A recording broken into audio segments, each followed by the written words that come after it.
You are now listening to the Q&E Podcast. Is this what you want? Huh? Is this what you want? Well, come and get it, goddammit!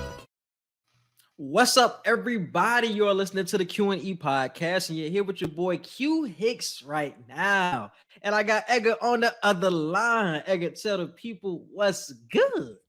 What's up, everybody? Welcome to another episode of the Q&E Podcast. Today, we got our Week 1 NFL recap, bro.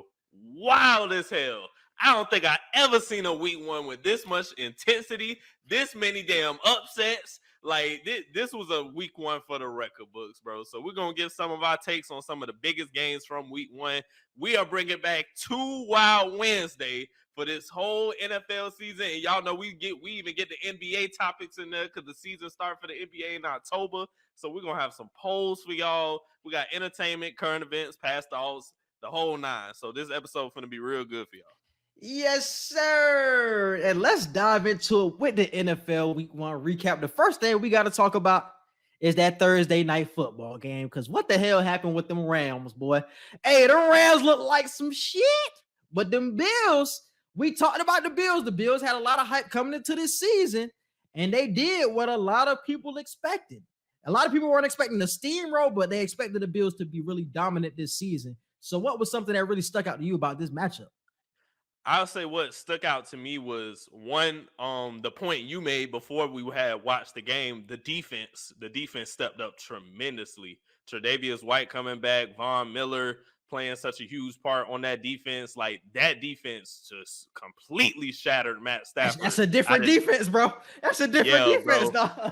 I did not see that shit happening. Shout out to the Bills O-line for containing Aaron Donald the way that they did, bro. Mm-hmm. Like, that shit was wild. He got loose, I think, in the second half. But, man, the majority of that game, I don't think I ever seen Aaron Donald get locked up like that. So, shout out to the Bills O-line, but shout out to Josh Allen. I've been very critical of him the past few weeks. I love Josh Allen to death. I don't see him as no scrub or nothing. But my biggest thing on Josh Allen is I need to see it in the moments that matter most. And he showed me that he could still do this shit. And he's tier 1 level B right now. But that was tier 1 level A performance. He damn near played flawlessly. He put his body into the linebackers through amazing. Like, it was just a great game by Josh Allen and that whole Bills team. I hope they carry it through the playoffs and don't let me down, because that was a great performance. So you could talk about the Bills, bro, but I got to talk about them Rams, because they did not look good on either side of the ball. And I got to tell you this, the people that they had last year that they ended up losing, Odell Beckham Jr., Von Miller, man, them boys was staples on their respective sides of the ball, bro. You could tell they needed somebody opposite of Cooper Kupp on Thursday night. They had nobody else. If that ball wasn't thrown to Cooper Kupp, nigga, it was incomplete or it was an interception. That shit was embarrassing, bro. Allen Robinson was supposed to be a high-value pickup. He didn't even get open. I don't even know if he had a catch on Thursday night. It was embarrassing. I think Higby probably got a couple catches, but it was disgusting from that offense. Matt Stafford looked like damn Detroit Matt Stafford. That nigga was just throwing that ball up willy-nilly, pick. Just give me them shits if you wanted me to. And then on the goddamn defensive side of the ball, goddamn, Jalen Ramsey, bro. You still hung over from the Super Bowl? What's going on? Diggs was killing you the whole game on 2 deep passes. Niggas killing you. It's not like he just getting some short curls on you. He beating you deep, bro.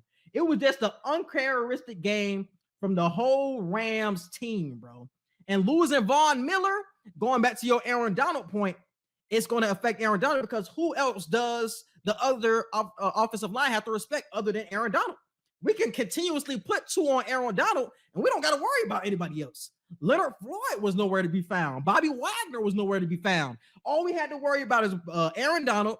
They put 2 on him, and everybody else, we don't give a fuck about y'all. And it worked. When you have nobody else you have to respect, you have to respect Von Miller. You don't have to respect him no more since he's on the Bills, bro. And we see how much of a jump that Bills defense had just with the input of Von Miller on that team. I mean, that whole defensive line was getting off. It wasn't just Von on Thursday. I mean, Ed Oliver was getting off. Some Gregory Rousseau was getting off. Some rookies was getting off. So he's just adding a whole different energy to that Bills team. And I love the pick. I picked the Bills to go to the Super Bowl. So I'm looking excellent in week 1. Like you said, we got to continue to see what we're seeing. But this was an excellent step in the right direction from both sides of the ball. I love what I seen, bro. So damn, that was a hell of a and shout out to Stefon Diggs. To your point, he had Jalen Ramsey on skates the whole game. So there is a big question mark on Ramsey. Don't get me wrong, still top 3 corner in the league. A lot of people could still have him number 1, even with Thursday night's performance. But shout out to Stefon Diggs, man. He's letting it be known that he might be the best receiver for this season. Like, and I can't even say that's really a argument for real. You gotta pipe that down. You gotta pipe that down. After he did that on the number 1 corner in the league. After you just seen what Justin Jefferson and Devontae did, you gonna say that nigga? For sure. I mean, he did it on the number 1 corner in the league. I gotta see that every game, bro. I gotta see that every game, bro. You ain't have to see it every game with Justin Jefferson just did. Justin Jefferson put up crazy numbers every game. But this is the thing, because this is only his second year. Oh, no, this is third year. So I give you that. But Devontae, I told you, Devontae is a walking 150 no matter who he plays for and where he plays. Yeah, I don't care if I'm playing with Aaron Donald or Derek Carr, I'm getting 150. So that's an easy 150. That's consistency, bro. He will always be number 1. Right now, I have Justin Jefferson number 2. But Kupp gotta be top 3, bro. I said it before. If Kupp ain't in your top 3, you're not respecting that man enough. And he was the only one getting off for the Rams on Thursday night. So you gotta respect Kupp. And they continuously put 2 on him. And he was still cooking. No, bro. I think Stefon got an argument. Stefon argument to be top 3 as of right now, just based off what we saw week 1, not accounting last season, just accounting from week 1. Who's the best receivers we've seen so far? I gotta put Stefon Diggs top 3 right now, just based off week 1. I mean, even like literally cooked the number 1 corner. No, he did. He did. But like I said, them other boys that I just named had some crazy week 1s. Justin Jefferson damn near had 170 yards. Devontae had 150. Cooper Kupp had like 10 receptions for 120 in a tug. Like everybody was really getting off who I just named in my top 3. It just has to be a consistency thing with Stefon Diggs, because one game he'll go for 150 on the best corner in the league, and then for the next couple of games he'll be quiet. So like Gabriel Davis be snapping and Dawson Knox be snapping for the Bills. It's like, damn, Diggs not eating like you would expect a top 3 receiver to do, because them boys I just named is consistent, bro. Every week they giving you that production. So that's the thing that we have to see with Diggs moving forward. But he up there. He top 5. I'm not trying to knock that man. He's still top 5. But top 3? Hey, we getting out of that character right there. It's an argument at least. It's an argument. Yeah. And then let's move on to this boy right here. Joe Burrow's week 1 performance. Oh boy. That's one hell of a way to come off the Super Bowl appearance. And Joe, even though it was a dogfight, this game with the overtime, if you actually watch this game, Joe Burrow did not look good. He had 2 touchdowns and 4 interceptions, bro. Obviously, he had a good season, but something that Black said really resonated in my mind when I watched this game, bro. Because one thing Black said was that the first year Joe Burrow played, he only played a few games. So really, last year was his rookie season. Nobody really had tape on him. When you come back that second season, everybody has tape on you. And that's what separates the good from the great. When somebody has tape on you and you still dominating performances. But in week 1, when everybody has tape on you, all offseason, we're game planning for Joe Burrow. That's what you're doing week 1? So that's why I want to say, is this a trend or a speed bump for Joe Burrow? I say just a speed bump. I think the talent we saw last year, yes, it was technically his rookie season, but it still got them to the Super Bowl. Like, no, he didn't just carry them. There were other players on that team that played a huge part in them getting there. The defensive line made huge pass rushing obstacles for opposing teams and whatnot. But Joe Burrow and Jamar Chase had a connection, a young connection that we don't see too often in this league. And I think this was just a speed bump. Maybe it was a Super Bowl hangover or whatever. Week 1 versus a rival opponent, your top rival opponent in your division. Like, it's Mike Tomlin, bro. Mike Tomlin don't even need a bunch of film on you. He probably had enough film just off of your first game against him last season. So, I mean, you're going against Mike Tomlin, one of, if not the best coach in the NFL. You can make an argument for it. It's a division rivalry game. You're going against the best defensive player in TJ Watt. Like, that boy was on your head all night. So it's like, yeah, the interceptions were out of whack. Like, now that I didn't expect, but I don't think this is going to be a trend of where we see Joe Burrow have several games like that this season. No, that's not happening. And this is the thing, though. Everybody was like hyping up the Bengals offseason additions, and they did pick up some good players. But a lot of people were keying on that offensive line and saying that, oh, the additions that they put on the offensive line, Joe Burrow going to have so much time in the pocket. It didn't look like that week one. How many times he got sacked? 6 or 7 times in week one. And TJ Watt didn't even play in overtime and at the end of the fourth quarter. It could have been damn near 10 if he kept playing. So that's the thing. The offensive line hasn't improved like a lot of people thought it was going to improve. It still looks like the same offensive line from last season, when a lot of people were expecting that to jump. So that's the more so the problem with me, because that's still an issue.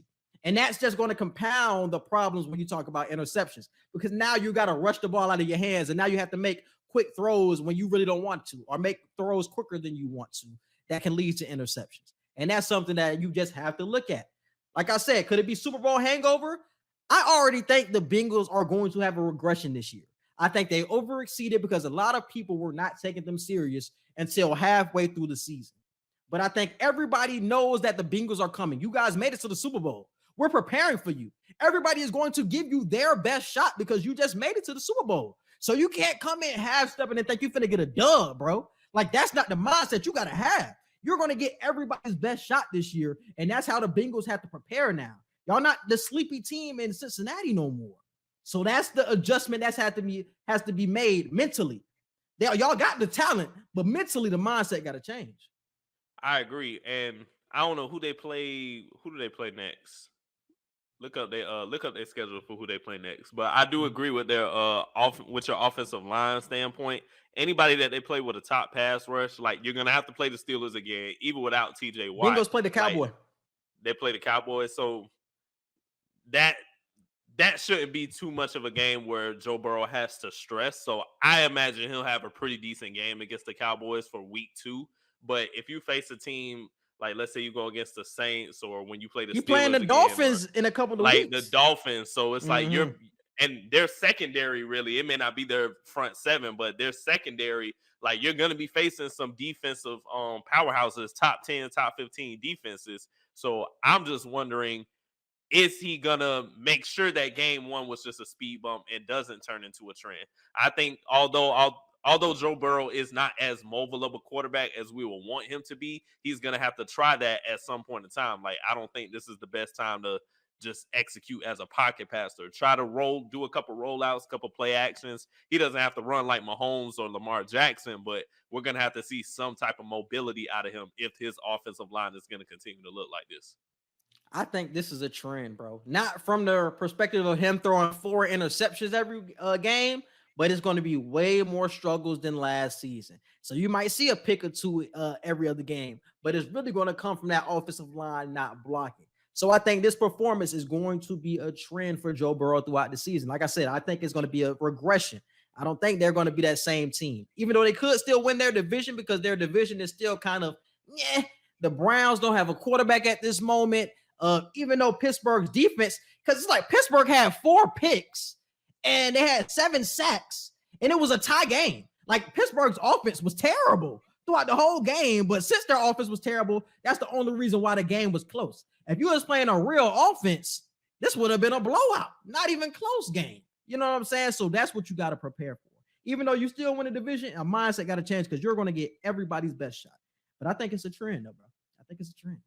And moving forward to the next game, we got the Chargers edge out the Raiders. Yes, sir. And this was a back and forth game. The Chargers really jumped out to a lead, and the Raiders really had to crawl back and make it a game, but the Chargers ended up winning, and they looked impressive on both sides of the ball. But they lost a key weapon in this game, and we don't know for how long at this moment, but Keenan Allen got a hamstring injury.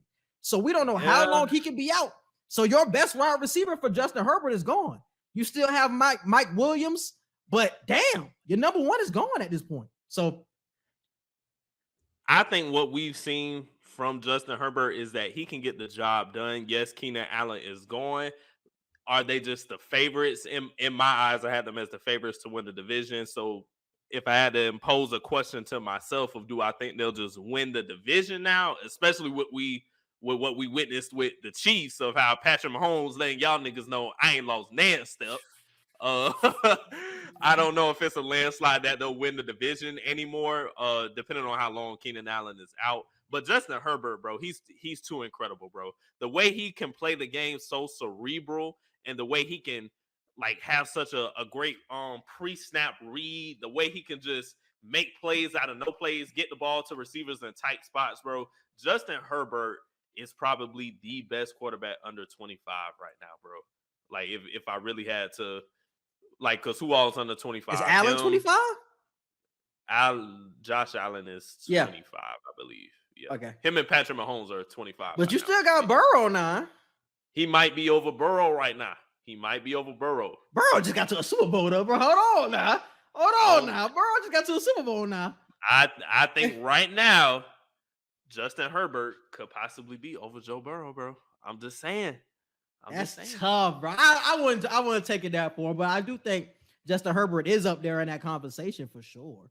I think he's a top 5, top 6 quarterback right now for sure. And I think he does have the talent to overcome losing his number one wide receiver, not because of the weapons that he has, but because of that defense that he has, that he can play a game manager like style of play, and he can get away with it without his number one receiver because the defense not going to give up a lot of points, bro.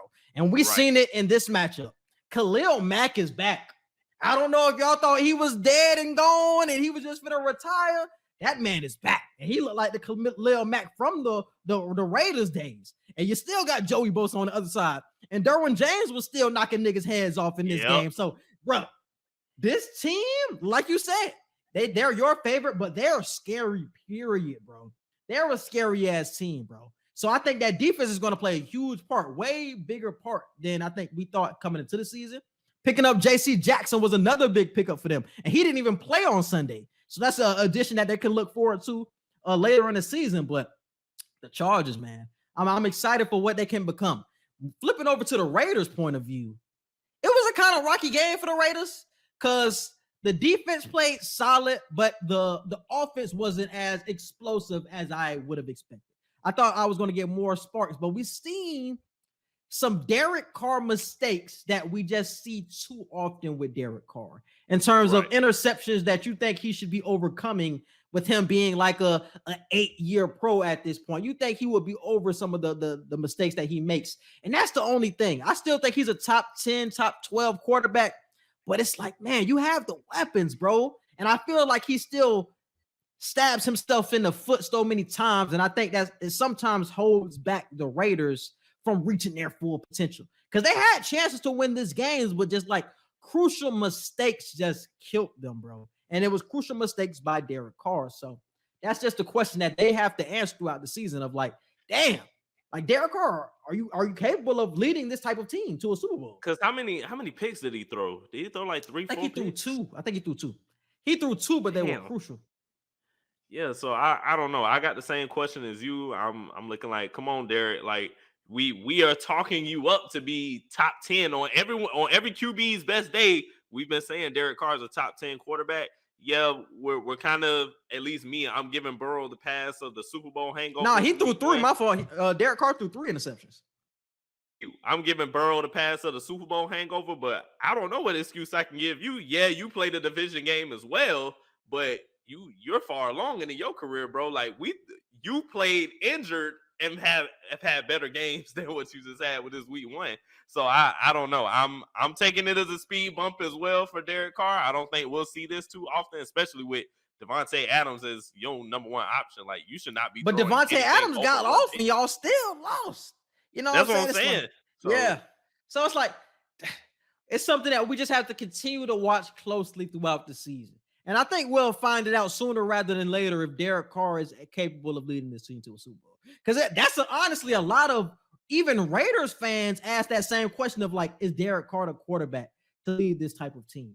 You know what I'm saying? Yes, you guys have holes on defense. Yes, your offensive line isn't the greatest, but it's always going to come back to the quarterback position, especially when you turn the ball over 3 times in a division game where a lot of people are looking at this new look Raiders team. You got to step up to the plate, bro, and you really did it. So it's something that we gotta continue to look forward to, bro. So I don't know. And Josh Jacobs didn't even have 60 yards. He only had 57 yards. So they need to get their run game intact. Like they need to really figure out what their offensive scheme is. So yeah, I think that's a big I think that's a big deal too, because last year there was just a run team. You know what I'm saying? Derek Carr play action. That's what we were looking for, play action with Darren Waller. But since you have Devontae Adams, it's like I feel like their game plan is kind of switching because now you have the best receiver in the league. But it's like, keep your main thing the main thing. If the running game is what you guys are known for, is that what the offensive line is known for? That's what you can still stick behind. You can still use Devontae Adams with the play action and still use him when bailout situations, but keep the main thing the main thing. And if that's keeping the running game first and foremost and keeping that priority, you got to do it, bro. And that's what they were last year. That's how they got to the playoffs. It's like, don't change up too much for Devontae. Don't get out of character just because Devontae is here. It's like, still keep your game plan. And I feel like the game would have been different, but still got to see, man. But this division is going to be fun, bro.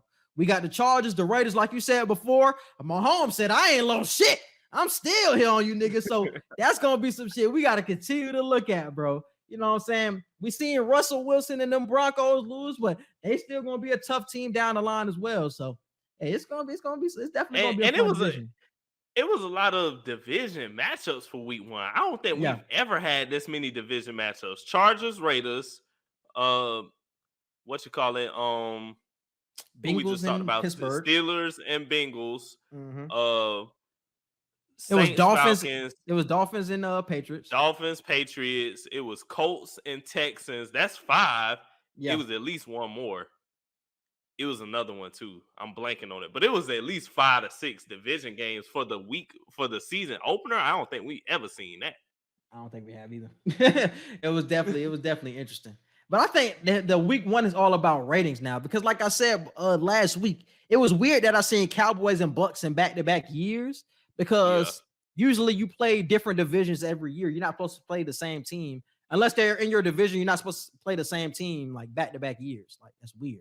But since they have 17 games now, one game could be placed in your schedule just for like the entertainment factor. I think that's why we got the first game of like Seattle versus Denver of like a revenge game.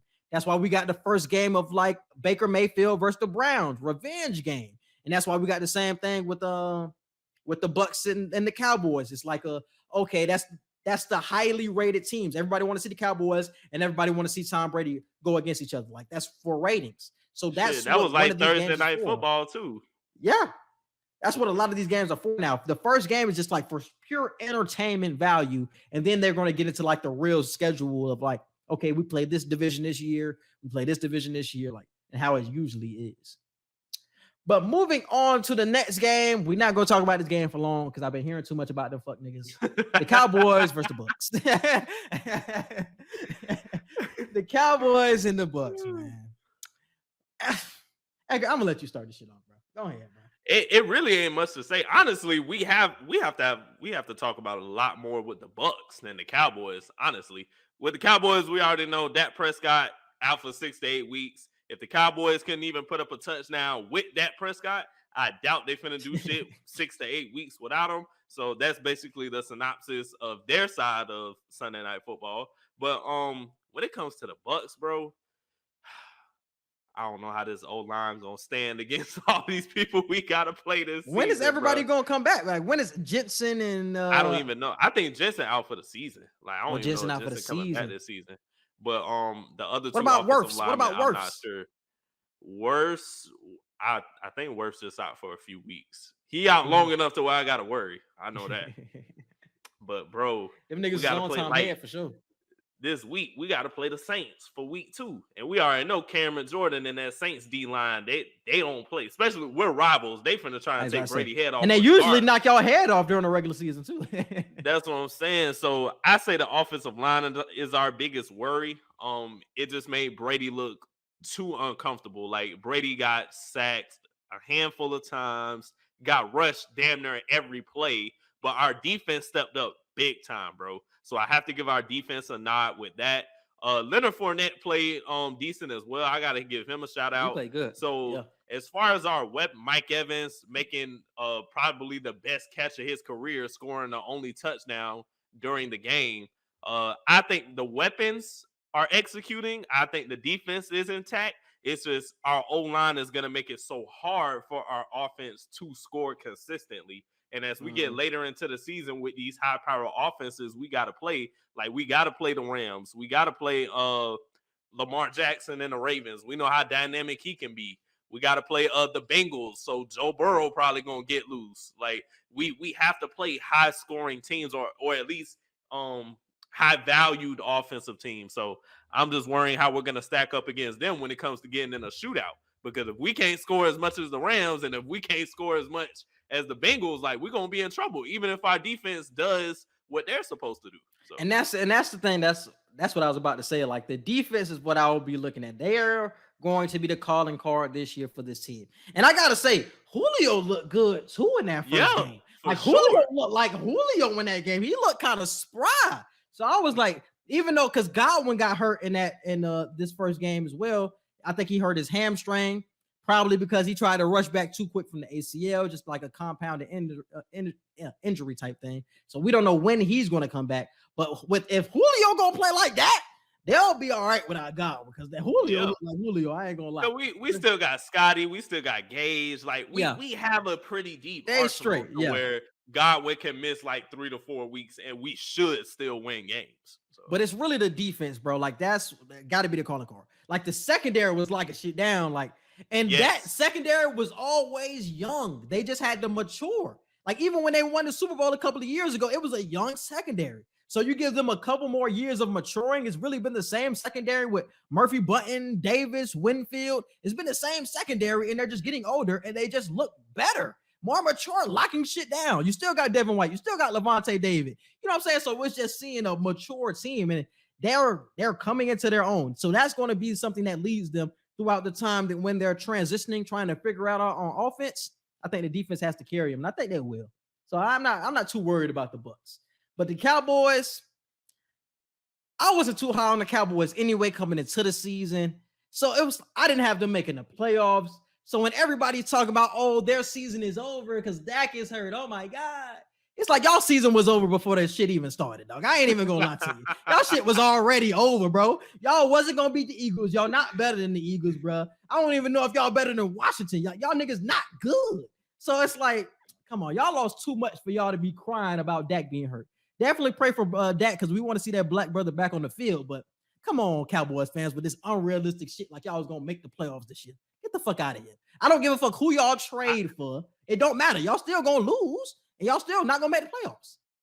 And I did have a question of if Dak Prescott is going to remain in the Cowboys' future. I know he still has like at least 3 years left on his contract that he just signed not too long ago, but I'm wondering if he's really the future that the Cowboys still want to stick with as far as the quarterback position. And Zeke, we never talk about Zeke anymore, bro. Like, what is the future of the Cowboys when it comes to these two, bro? Because in 2016, it seemed like Dak Prescott and Ezekiel Elliott were the answer.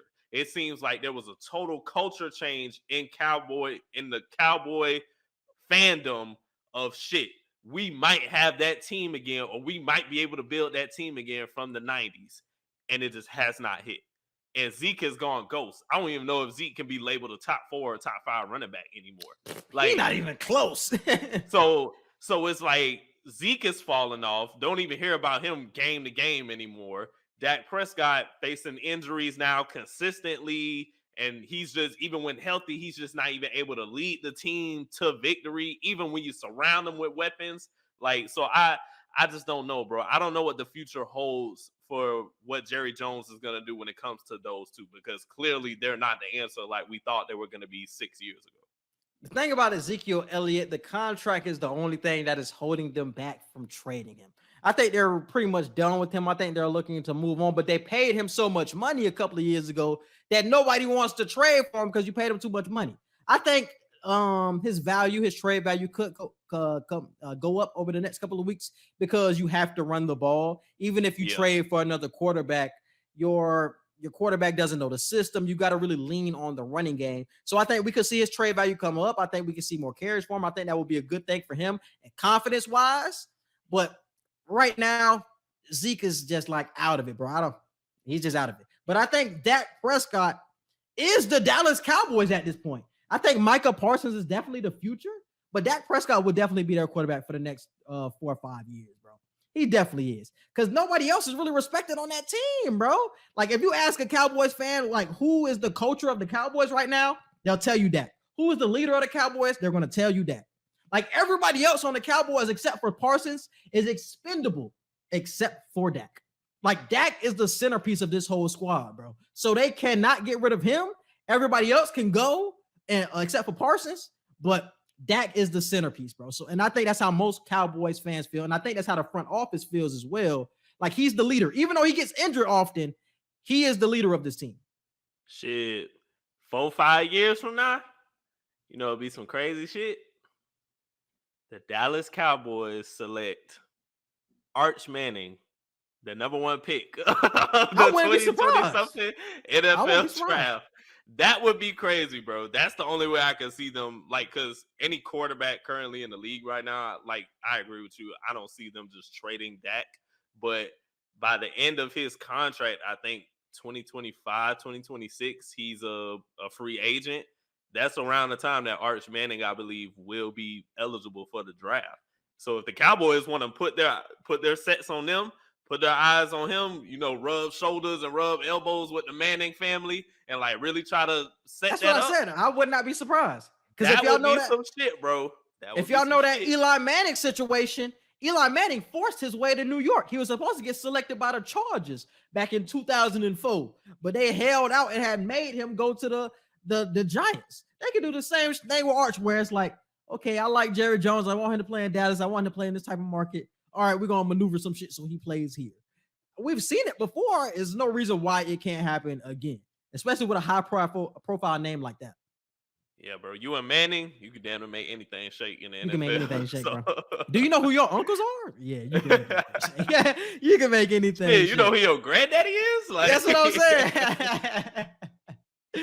All right, man. And moving on to the NFL Week 2 preview. We got some good games coming up for Week 2, bro. We got the Chargers versus Chiefs. Like you said, the Bucs versus Saints. We got some Dolphins versus Ravens. We got the Patriots versus the Steelers, and Bengals versus Cowboys, Cardinals versus Raiders. We got Titans versus Bills, Eagles versus Vikings. We got some good matchups coming up this week, bro. Some nice matchups. A couple of ones I want to hit on is that Chargers and Chiefs, bro. Where are you really leaning with that matchup? That's a Thursday night football, too. I think the Chiefs are gonna get the dub in this one. They're at home. Patrick Mahomes, like I told y'all, he a few minutes ago, he reminded everybody, I don't give a damn who at the X, I don't give a damn who at the Y, who at the Z. I'm throwing to whoever the hell out there, and we're still for to get touchdowns, and we still for to win football games. Patrick Mahomes shut a lot of us the hell up on Sunday, wondering if he's going to have a questionable season now that he ain't got his bailout. Patrick Mahomes gave everybody the middle finger. I think he's going to play the same way in Week 2 against the Chargers. I love my Chargers right now. I love Herbert, but I think the experience and coaching of Andy Reid is just going to outwit the San Diego Chargers. Now, Pat Mahomes is going to have his hands full trying to run away from Bosa on one side and Khalil on the other. But when you got playmakers like Marquez Valdez-Scantling, when you still got people like Kelsey who could get open and muscle any DB that's on them, I think and you mobile enough as Patrick Mahomes, I think they could still edge out a win, especially if it's the home opener. So this is the thing. I think we're gassing up because so many people had this expectation of, Mahomes is going to drop off. We're gassing up the win versus the Cardinals, who really do not have a defense. the defense is not good. J.J. Watt is not playing. Chandler Jones left and went to the Raiders. The secondary, even though they still got Rapp and Buda Baker, the cornerback position is not good. So I think a lot of people are gassing up of like, oh, they blew out the Raiders. They blew out Kyler Murray, where it's like, they're going to play a real defense this weekend, and we're going to see where y'all land with Patrick Mahomes. Because he put up a statement in week 1, but this is the game where you really going to make your name, Patty. This is the game right here. I'm going to roll with I wish Keenan Allen was playing, bro. Because now I gotta go with the Chiefs, because damn, I gotta go with the Chiefs because they don't got my man. But and they at the crib. They at the crib. This is the game where Patty Mahomes has to step up to the plate. Where it's like, now we're gonna see which weapons really step up. Yeah, you got Kelsey, but who out of Smith-Schuster, Valdez-Scantling, Sky Moore, Clyde Edwards-Helaire, which one of those players are going to be your priority throughout this season? Yeah, you can do whatever you want against the Cardinals defense, but when you got to play against the real defense and they're going to be on your neck, like Bosa and Matt, we're going to see. Derwin James going to be at your neck. We're going to see. So that's going to be a fun matchup for sure, Thursday night football. And that's a 5-point spread going to the Chiefs too. I would do plus 4.5 because I think this game going to be super close. Will not be surprised if the Chargers take that at all. Next game, we got the Bucs versus the Saints. Yeah, that's gonna be tough, bro. Big division game. We on the road. Oh my God. Go ahead. Give it. I already knew this is what you was gonna talk about. Just go ahead and do it now. I was gonna get my shit off. Just go ahead and do it. Before I say anything, just go ahead and talk your shit. Before I'll just make my pick first. I'm picking the Saints. But I know y'all watch Jameis Winston this weekend.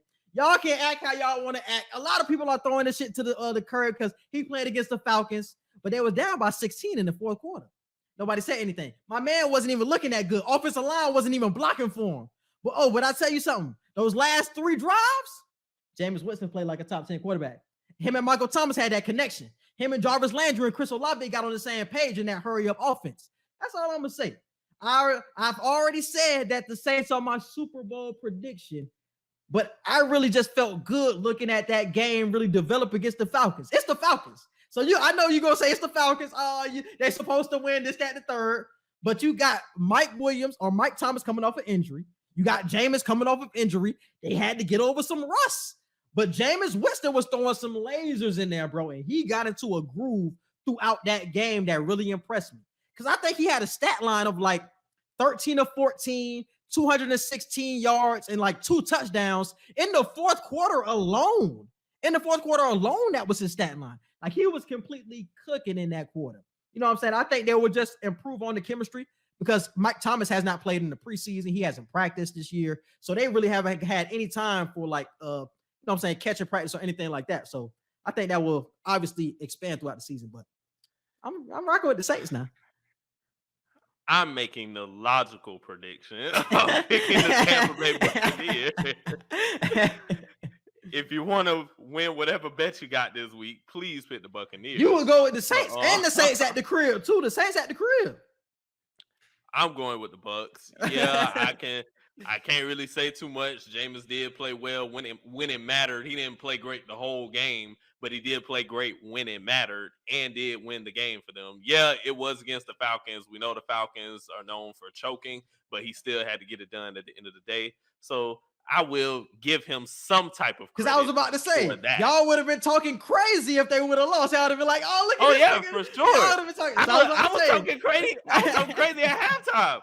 I didn't even have to wait till the game was over. I was talking crazy at halftime. You go check my tweets. But I got the Bucs winning on the road. Brady got the boys shook, as always. Yeah. All right, we got actually. I really don't care. I don't care if we win this game or not because Saints fans love rubbing in the fact that they beat us during the regular season all the time. True. When their recency bias shows y'all be sitting y'all ass at home and we be in the playoffs. So it will help my pockets though. So I'm going with the Saints. Colts versus Jaguars.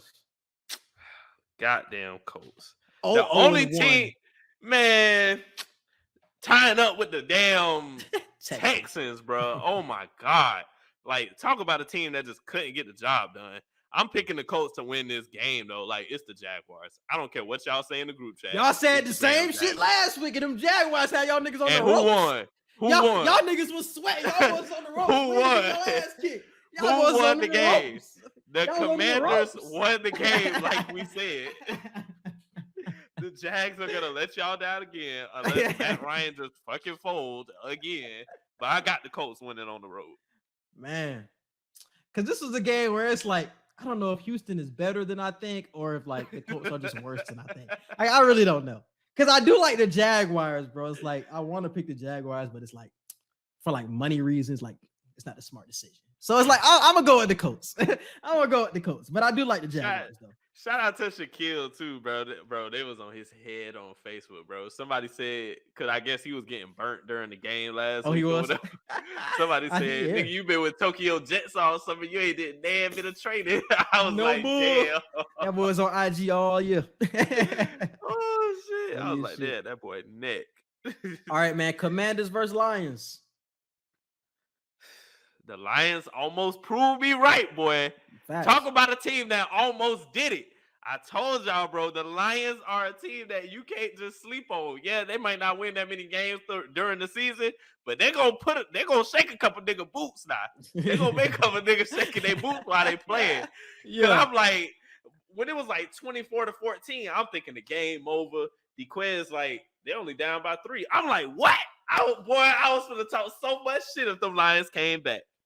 But do I want to pick them again going against the Commanders? That is the question. I'm going to go with the Lions, bro. I'm going to go Lions 2 weeks in a row. I don't think I've ever gone for the Lions 2 weeks in a row. I don't even you think probably have. Last year, you was picking the Lions a lot last year. The Lions, I got them over the Commanders. I'm going to rock out with the Lions too, bro. I liked how the Lions looked against a better team. The Eagles look good, but the Lions was hanging in there, bro. But I'm gonna rock with the Lions. Dolphins versus Ravens. This your trade. This your facts. Trade. Yeah, facts. And I'm gonna rock out with the. I'm gonna rock out with the Dolphins too. I got the Dolphins. I'm rocking out with the Dolphins, bro. The Ravens, I don't know. The cornerback, Kyle Fuller got hurt. I still don't think they have enough weapons, and them Dolphins look good, bro. Yeah, the defense bro. and the offense look good. Xavier Howard look crazy, bro. Yeah, he high-key the best quarterback in the league, but nobody paid attention to him because he played for Miami. But he the best cornerback in the league for sure. Moving on, we got the Jets versus the Browns.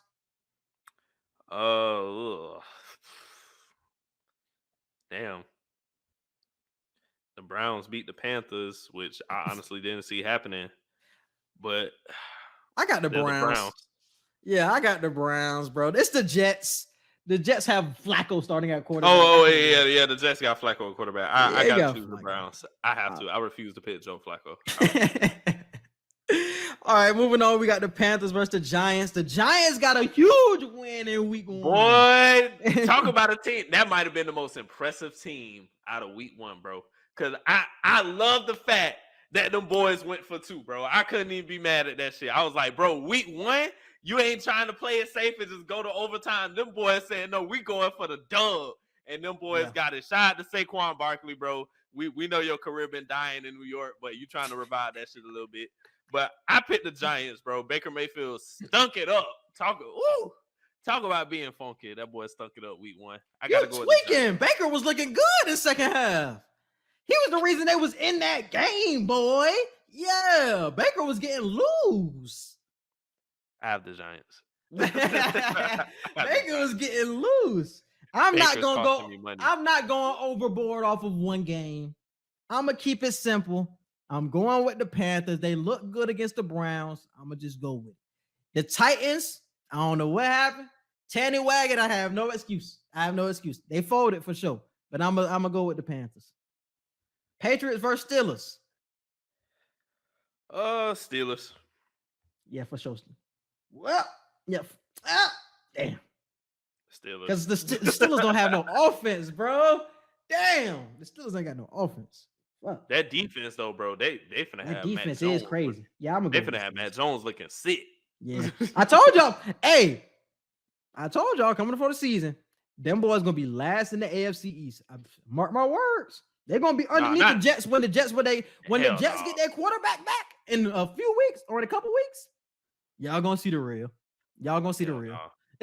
Y'all gonna see the real. I doubt the Jets win any game with Joe. I have a 2-hour Wednesday about this. So I have a 2-hour Wednesday about this. So I'm gonna just move on. I got the Steelers though. I rock with the Steelers. Falcons versus Rams. Rams. Why is this a question? I'm not picking Atlanta. Like, I told y'all last year, and I told y'all the year before that. I'm never picking Atlanta again. The Rams. The Rams. Seahawks versus 49ers. I might go with them Seahawks to be real with you. But Geno Smith was cooking last night. I ain't gonna hold you. Geno Smith in 2022. The 49ers just lost to the Bears, bro. Niggas lost to the Bears. Folded to a team that is possibly the worst team in the league right now. That's what I'm saying. I'm going to go with the Seahawks, bro. I'm going with the Seahawks. I'm going with the Seahawks. That was embarrassing, 49ers. I don't give a damn what the conditions was. Losing to the Bears is crazy. Bengals versus Cowboys. Bengals. Cardinals versus Raiders. Raiders. Texans versus Broncos. Broncos. They're not doing that shit twice. That's what I said. That's why I was like, yeah, Broncos. That's why I'm like, yeah, let me calm down, Broncos. But Bears versus Packers. The Bears might get that shit. I'm gonna go Bears. I got a 2-hour Wednesday about that. we're gonna talk. We're gonna talk about it. All right. But damn. I'm gonna go with the Packers, bro. Titans versus Bills. Bills for sure. Vikings versus Eagles. The Vikings, boy. Captain Kirk know how to raise your blood pressure. 1 minute that boy don't know what he doing on the field. Next minute that boy top 15, boy. Captain Kirk. He Captain Kirk right now until he pissed me off. That's what I'm saying. Now this nigga back to the Captain Kirk shit. He Captain Kirk right now. I got the Eagles, bro. I like how the Eagles was looking. And that is Monday Night Football as well, man. That's Monday Night Football, so definitely be on the lookout. And that is our picks of the week.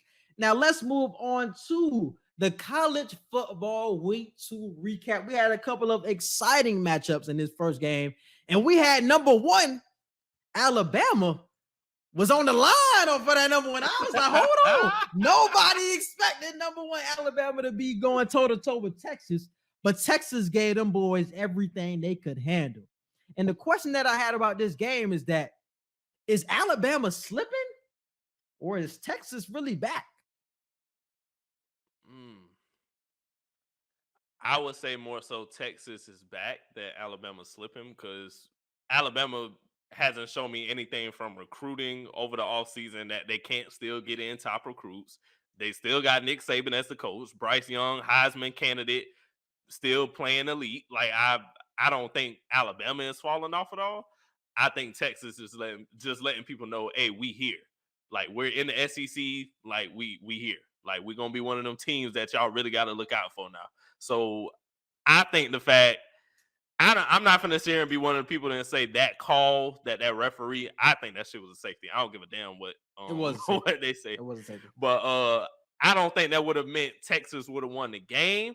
Shit probably would have just been different. It would have been a different feel in the arena after that play if it was counted as a safety. Yeah, this is the thing, bro. I think Alabama is slipping. Not to the point of like, oh, they're not the great program that they used to be, but it's that the fact of other teams are catching up to that standard now. So you guys aren't just far and wide the best program out here no more. Other programs are catching up, and we're seeing year by year, Alabama become more beatable, and more beatable. And I think that's what it is. Even when they have the 2 best players in college football, and Bryce Young and Will Anderson, they still got to go through dog fights with up-and-coming programs like Texas. And you still got to go against Georgia. And we just see other programs just battle out with them way more than what we used to see in the mid-2000s or in the early 2010s. We're just seeing something completely different with this program. So it's like, yeah, you can say they're not slipping, but other teams are catching up. I don't want to say Texas is back. I think they had a lot of motivation coming into this game because everybody was writing them off. Everybody was saying, y'all finna get dubbed. This shit ain't finna be close. So Texas was like, okay, we're going to show you niggas something that we ain't sleeping. We got the same amount of talent. We get a top 10 recruiting class every year. We actually got a quarterback. So we seeing all of that just culminate into a really good matchup, into a close win. But I think Alabama is starting to slip in terms of everybody is catching up to that standard now, bro. Y'all not just far and wide the best program. And that was the biggest thing. They still had to do 2 best players. They probably still got the best team in college football, but people are catching up, bro. And that was my biggest takeaway from this game. And I told my dad a couple of weeks ago before the season even started, I told him, I was like, I don't think y'all going to be number 1 the whole season. Like, I just don't see it happening. And they're not now. They're already number 2. Y'all going to go to the playoffs, but are y'all going to be the favorite to win it all? I think that's in question. So I think it's something interesting, bro. And honestly, if Texas's quarterback was playing the whole game, their starting quarterback, Quinn Ewers, if he was playing the whole game, they win this game. But we can say if woulda, coulda, shoulda, but he was cooking Alabama in that first quarter. He had like 130 yards in the first quarter. He was cooking them. But he got hurt. He hurt his shoulder. I think he's going to be out for a few weeks. And the backup had to come in. And the backup just wasn't as talented as Ewers was. And Alabama really took advantage of that. Even though he put up a good fight, Texas had their leads and whatnot.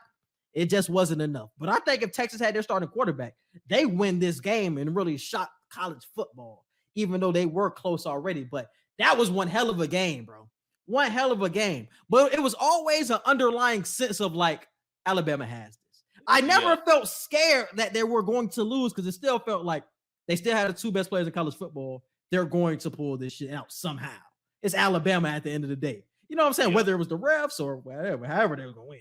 I just knew they were going to find a way to win that shit. So it was just, I think it's just funny how there was so many upsets this week. The refs mid-game were like, hey, bro, like, it's already getting wild. A couple of teams losing that ain't supposed to lose. Hey, chill on that shit. Hey, if these niggas lose, oh, my God, bro, shit would have went through the roof if Alabama would have lost. Niggas say, hey, chill out. Hey, chill on that. Hey, chill on that. Alabama get an L in week 2? Oh, man. Them boys down there would have made the playoffs. That would have shot the world, bro. They damn near would have made the playoffs this year if they would have lost. That would have shot it. I was damn sure not. Anybody who said that was going to be a close game, you're lying your ass off, bro. I'm not believing you. If you thought that was going to be a close game going into it, you're lying your ass off, bro. Ain't nobody think Texas was going to hang in there like that, bro. Ain't nobody think Texas was going to have a lead in the 4th. Nobody thought that. Nobody thought it was going to end as a 1-point game.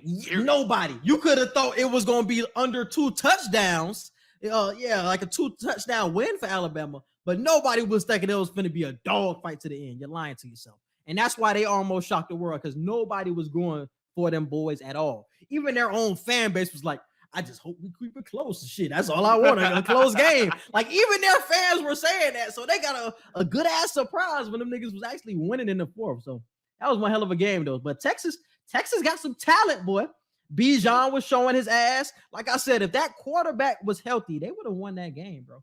But like I said, shit just happened like that.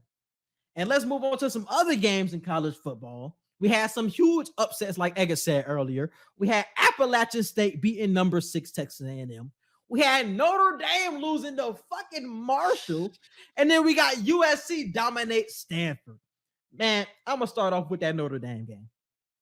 This nigga here. I told this nigga. Go ahead. I told this nigga before the season, bro. We cannot respect Notre Dame. Every year, Notre Dame should start off unranked, where they have to prove themselves every year. Like, just putting them in the top 5 is not going to do it for me. Y'all got to prove yourselves every year that y'all worthy to be in the top 5. Y'all need to beat Ohio State. Y'all need to beat USC for y'all to prove to me that y'all need to be up here in the top 5. Y'all lost to Marshall? I mean, the offense couldn't even move, bro. The offense couldn't even move against Marshall. And you're supposed to beat Ohio State and USC and whoever the fuck else you play. You got Clemson later in the schedule. I was saying last week that Clemson was going to lose to Notre Dame. After what I just seen, I lied my ass off. Because Clemson damn sure finna clap up Notre Dame. God damn, that was embarrassing, bro. I don't even like Notre Dame, but I was just like, I'm fed up, bro. I'm fed up with the shit. I don't want to see these niggas in the playoffs. Even when we get to 12-team playoffs, I still don't want to see these niggas in the playoffs at all because I'm not going to respect these niggas, bro. I'm done, bro. I'm done. Bro, I can't argue that on what you said. Because I've been saying this whole time, bro, just based off of schedule alone, Notre Dame will always be in the conversation because they slick ass just trying to stay in that FBS conference to make sure they could just stay independent and play whoever the hell just get put on their schedule. But a team like Marshall, who has nothing to lose, honestly, nothing to gain, because they ain't finna get far. They probably ain't never gonna be ranked top 25, but they just have. They might after this W. Why not? Well, shit, they might at this point. They might be in top 25 just because who they beat. Yeah. But the fact that Notre Dame just wet the bed like this, bro. We're used to seeing them wet the bed when it came to the playoffs or like a playoff fringe type of game of like, hey, y'all need this win to get to the playoffs. We see them fold around that time of the year. But week 2, bro, Marshall isn't known for any damn thing. I don't know these niggas for basketball, football. I don't know Marshall. These niggas are known for Randy Moss, and that is it. That is man, it. What? I'm just, man, I don't know. I don't know what to say about Notre Dame at this point. I thought it was funny as hell that you said they got to start every season unranked. That's what I was saying. They got to start off every season unranked to prove themselves worthy of being in the top 10, bro. Because just starting off top 5, that shit ain't working for me, bro. That shit is not working for me, bro. They need to just be completely taken out of the top 25 after an L like that. I don't even know what they dropped to. What if they dropped to? I don't even know. They shouldn't even be in the top 25 no more. Oh, are they out? Are they? They should be. Ooh, the boys out of the top 25. Because they 0-2. That's crazy. 0-2. Yeah, y'all should be out of here. Y'all should be out. Them boys out the top 20 because you lost to a top team in Ohio State, and then you just lost to a trash ass team, so y'all can't beat either side of the spectrum. Yeah. And I'm talking about this nigga 25. And shit. My prediction to get to the college football playoff, them niggas lost to Appalachian State. So I can't even talk too much shit about Notre Dame because damn Texas A&M folded their ass off. So it was just a whole week of upsets, bro. But Des Bryant said for the past few years, Appalachian State has been growing as a program. They are good. And that man said, y'all gonna learn to stop putting them on these niggas' schedules thinking they just finna get swept by 50 or 40 points or whatever. Like, no, they finna get these teams comp. Like, this ain't no, because I think they even tweeted, thanks for the 1.5 million. They beat y'all ass and took y'all cheese. So, hey, man, y'all ain't paying these niggas to lose no more. They really finna get the dub, too. Facts. Everybody knows Appalachian State for beating Michigan in like 2007. That was like their biggest win in program history. But they've just been building over this time. They almost beat somebody last week. They played a top team last week and almost beat them. But it's like, damn, Texas A&M came in sleepwalking. They slapped their ass right up. And USC, they dominated Stanford. A lot of people were questioning that. But Caleb Williams just continues to impress. I just got to see them play against a real team now. Whether it's Utah or like a top team in the Pac-12, Oregon or whoever, I just need to see USC dominate one of those teams, and I'll be on this Caleb Williams bandwagon for sure. I got him still as my Heisman favorite, bro. So I think he can do it. The performances I've seen from him in these first 2 weeks, bro, they scream at Heisman right now. So like you said, if he could do it against at least top 10, like if you can't do it against top 5, then shit, like the program is still growing. But if you could play a top 10 ranked team and show me what you've been showing me, I'll be fine with that.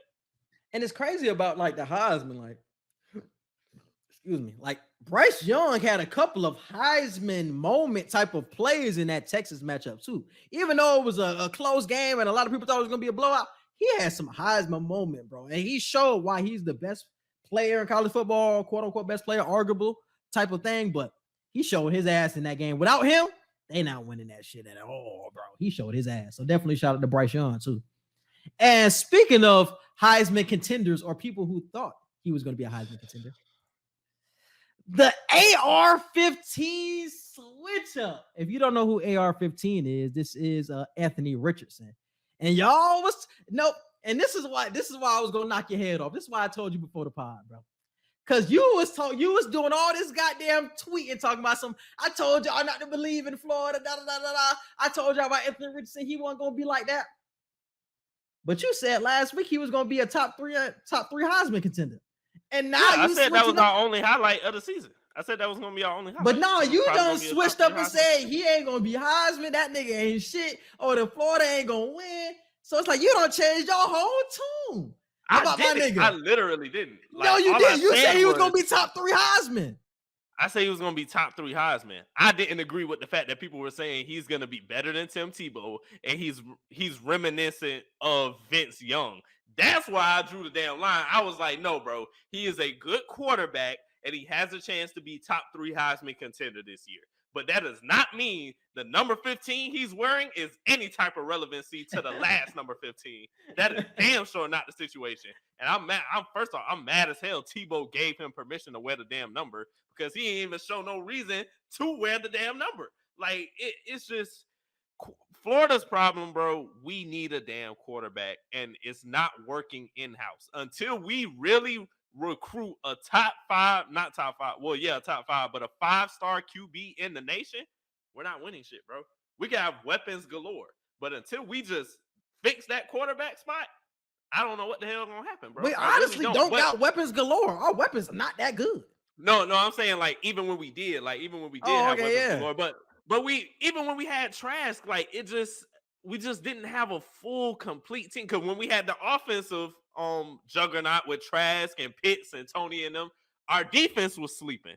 Now we got a pretty good defense, but we ain't got no weapons on offense, and Anthony Richardson is not the answer. So we continue to have multiple pieces that are just not getting us over the hump. Shout out to Bill Napier. You did a great job in week 1 with defeating a top 10 team in Utah, but then we play a team like Kentucky, who we need to stop sleeping on. For the past 4 years, Kentucky has beaten us 3 out of the last 4. Kentucky is no longer a team that our Florida Gators can really sit there and be like, we beating Kentucky this week. We can no longer just sit and say that shit. So Kentucky has earned that level of respect.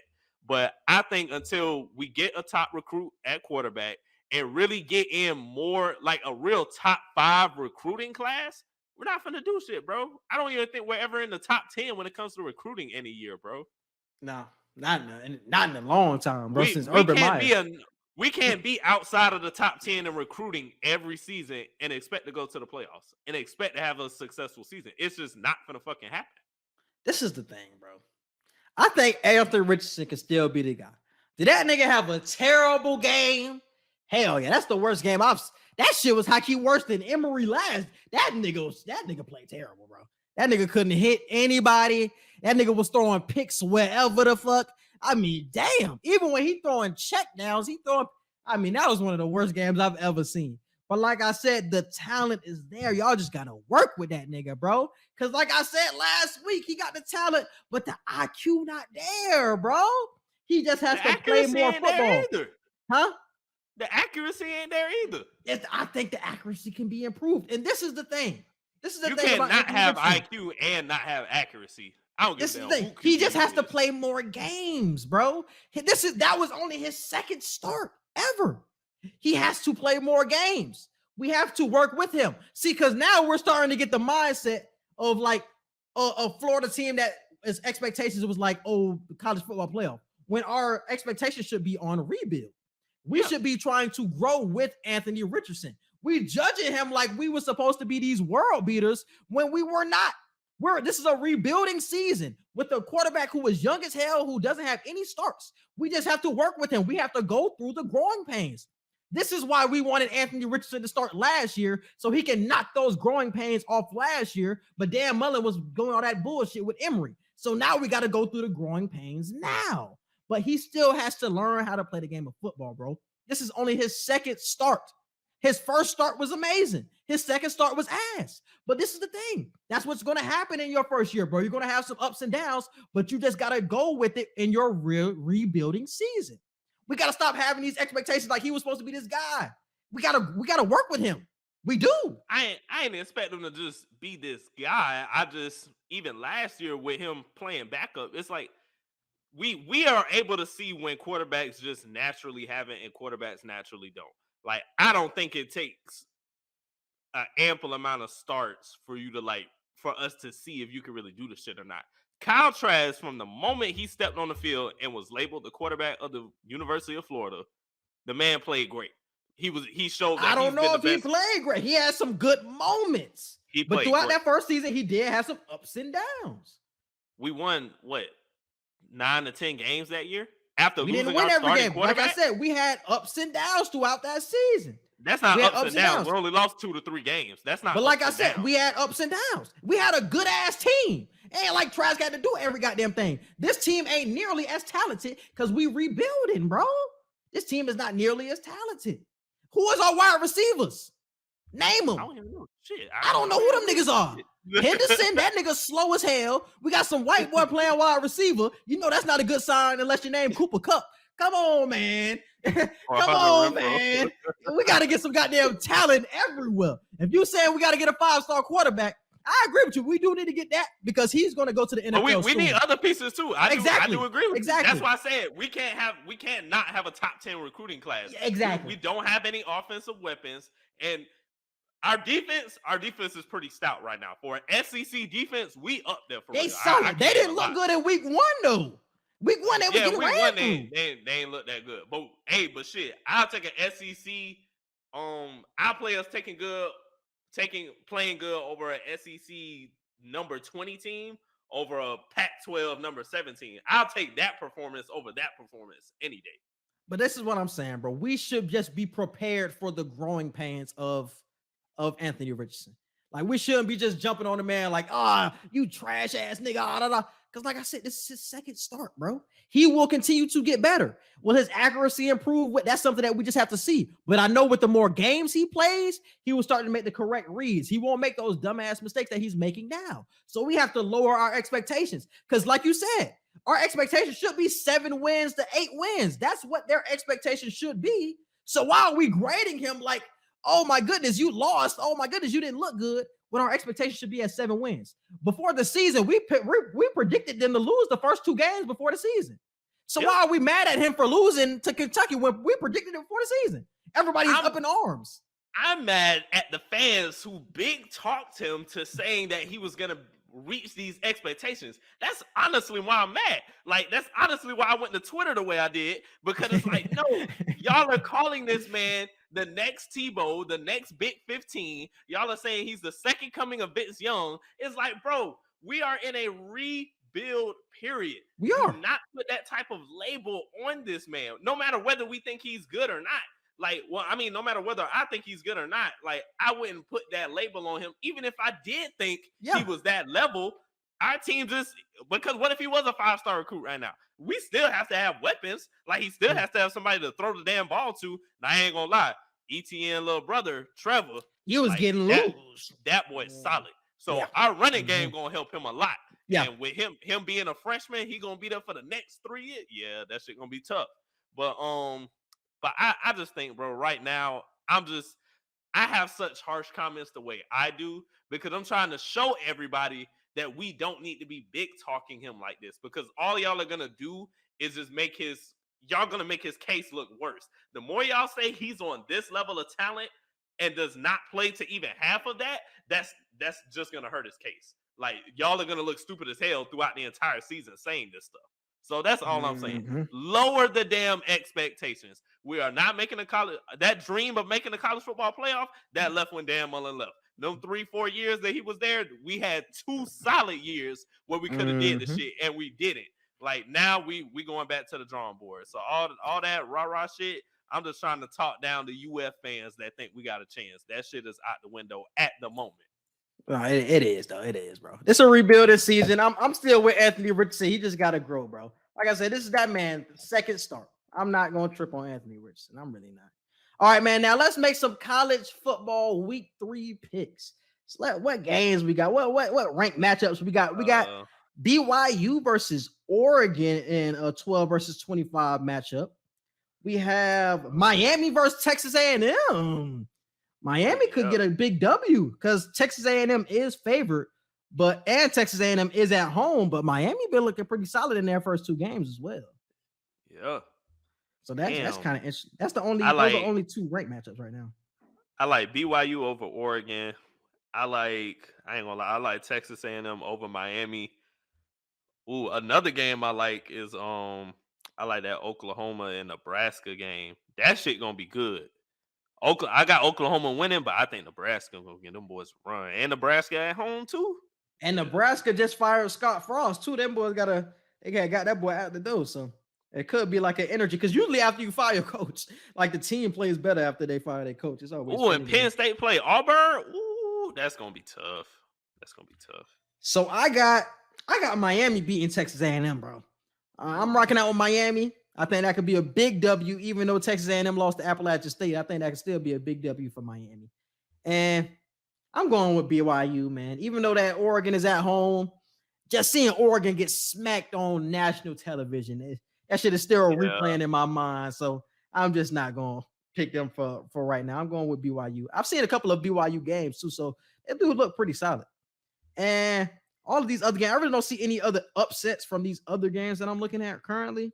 Yeah, shouldn't be anyway. Shit. Yeah. Fresno State. Yeah. I'm not seeing I don't know how Washington is, so I don't know if Michigan State might get upset, but I don't know. Yeah, I'm really not seeing any other upsets.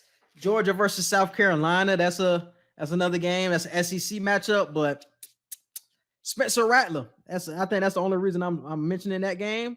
It's a big performance. If you put up a big performance against a Georgia defense that's really leading the pack right now, that could really put him back in like the NFL draft like prospect scenario where he once was last season. So that's another game to look out for. But moving on, let's move on to Wild Wednesday, the segment that is now back in full effect. All right, Egan, I'm gonna have you started off. All right. Ooh, which one I'm gonna pick first? Ooh, let's shake the table with this one right here.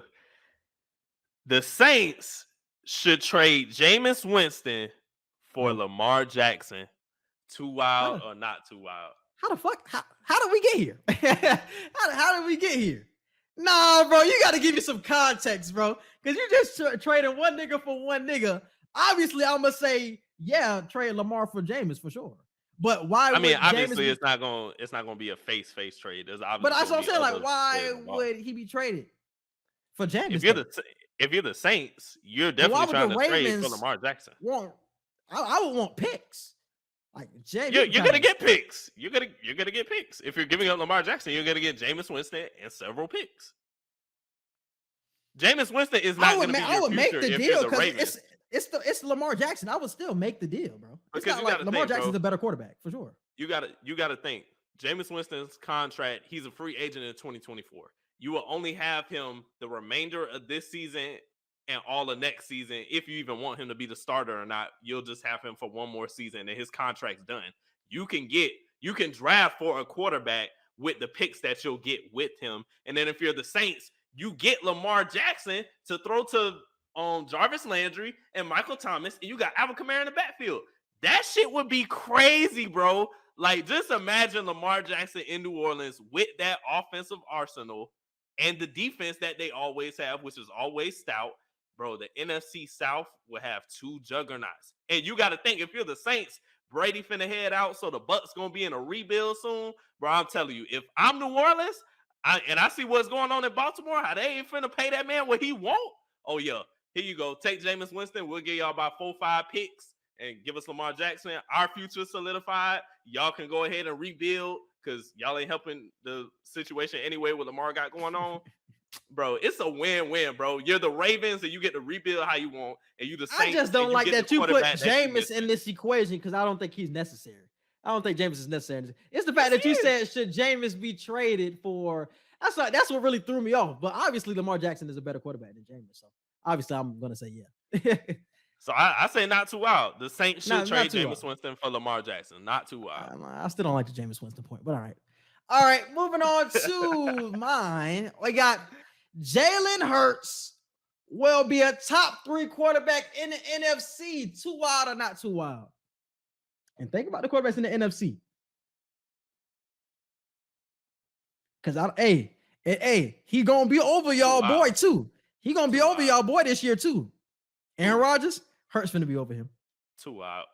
Hurts finna be over Aaron. Did you just see what we seen on Sunday?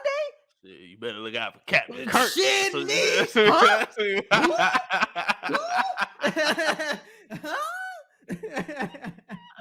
I gotta look out for who?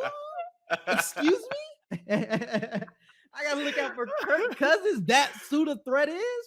But look at the NFC though. NFC, I do say not too wild. That's not too crazy. Not too wild, bro. You got Tom Brady. I don't think Aaron Rodgers is a better quarterback talent-wise, but his team, I don't think Aaron Rodgers is going to be like that, especially looking at week 1 and especially looking at the Eagles and how Hurts looked on Sunday.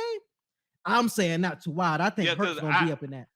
I doubt Matt Stafford going to have a terrible game every week. Matt Stafford going to be a top 3 QB in the NFC. So I would say Brady, Matt Stafford, and Jalen Hurts could be in the top 3. So they ain't crazy. Not too wild. Like I said, Aaron Rodgers, I want to make this clear. Aaron Rodgers, talent-wise, is obviously better than Jalen Hurts. But team and that situation in Green Bay does not look good, especially looking at week 1. So I'm saying that Jalen Hurts, because of that reason in his situation, will be a top 3 quarterback in the NFC. I do not think that is too wild. Edgar, what you got? My second one, who had the more disappointing week 1? The Colts or the 49ers?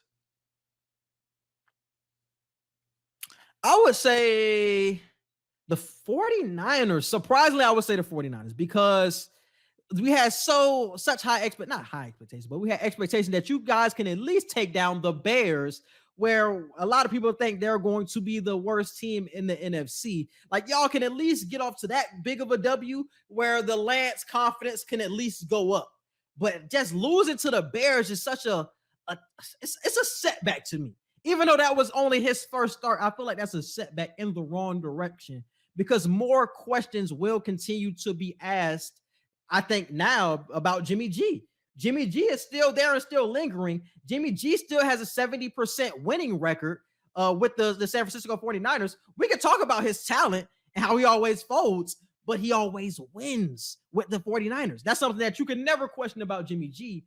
And with Trey Lance losing to the Bears, like I said, I don't give a damn what the damn conditions were, bro. You can't lose to the Bears, bro. Like, y'all got too much goddamn talent, dog. So I think I would go with the 49ers.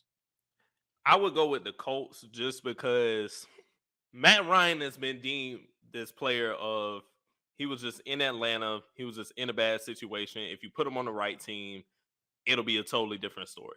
Now you are on the right team. We talked about the Colts being a playoff team, being a possible team that could make a first round upset when it came to the playoffs if everything's hitting on all cylinders. You got Jonathan Taylor, you got Pittman and Hines, two powerful offensive weapons as well. Like you're Matt Ryan, you a former MVP of the NFL, so it's like I'm looking and your defense is stout. How could you not pull off this win against the Texans? Like, you literally tied with one of the worst teams in the NFL in your division at that. Like, the team that you tied with is now leading your division. And the funny thing about this, crazy as hell. And the funny thing about this, both of these teams are in similar positions. I feel like not at the quarterback position, but y'all are on the precipice of like getting to that next level of like being a contender. Like, y'all have talent, but you guys have certain question marks that have you having a lot of people leaving you outside of certain conversations that you want to be in. And the week 1 doesn't give anybody any confidence about where you guys' season could lead you. And this really leads me into my 2 Wild Wednesday of Jimmy G will be San Francisco's quarterback by week 8. Because I think re-signing him didn't do Trey Lance any favors. It honestly just puts more pressure on Trey Lance to do something immediately. Will he get the opportunity to go through his growing pains when you have somebody like Jimmy G who always wins behind you? I think that's a question mark. Well, I think week 8 is too far out because let's just look at the next 3 to 4 games. You got the Seahawks, you got the Broncos, you got the Rams, and you got the Panthers. Those are your next 4 games. I got them honestly losing at least 2 out of 4 of those games. Well, the Rams we just seen y'all lose to the Bears, bro. I just seen y'all lose to the Bears. If you can't beat the Seahawks, which is a team that we did not expect to even win the other night playing against the Broncos, like I still don't think that highly of them. Yes, they beat the Broncos. Yes, they ruined Russell Wilson's coming home ceremony and all that, but they're still the Seahawks. It's Geno Smith. I don't expect Geno Smith to play like this every damn game. So Trey Lance, this is another opportunity for you to prove if you could be the starter or not. You're playing another mediocre-like team. They're in your division, so this will play in your favor if you get a win over a divisional opponent. If you can't do this, I damn sure don't think you could do it against Denver and LA. But that's my point, though, bro. With your schedule not being as hard, if you come out of that stretch and you like 2-5, and it's like I got Jimmy G, because your team is still ready-made to win. You just got to the NFC Championship last year, bro. You didn't lose that much talent. You got the same talent. So you got to ride through the growing pains of Trey Lance. But would you rather go through the growing pains or win now when you know you have the roster that can win now? That's why I'm saying I don't think it'll be all the way to week 8. I think by week 6, they'll know. They'll know. Oh, you saying it's going to be earlier? Hey, it's gonna be earlier than week 8. Hell no. Not too wild for me. This is a not too wild for me, man. I think Jimmy G, they didn't do him any favors by resigning Jimmy G. Because week 8, they play the damn Chiefs. I don't want Jimmy G starting against the Chiefs. I want him to have a couple games under his belt before he play the Chiefs. That's what I'm saying. By the Rams or the Panthers game, you're gonna know if you want him to keep starting or not. Because you'll have an Atlanta game to give Jimmy G a game under his belt and get used to playing again before you play the Chiefs that next game. So and I think it's too wild. I don't see it going 8 games before they make that decision. It's crazy, bro, because you know that Jimmy G isn't your quarterback of the future. You know this. Jimmy G has proven to you multiple times that he folds in the playoffs. But like I said, he wins, though. He wins with this system. And you know that Trey Lance is your future. Trey Lance has to be your future, should I say. He has to be your future because you gave up so much draft capital and so many first-round picks to get him that he has to work, or you have to try it out to a certain extent.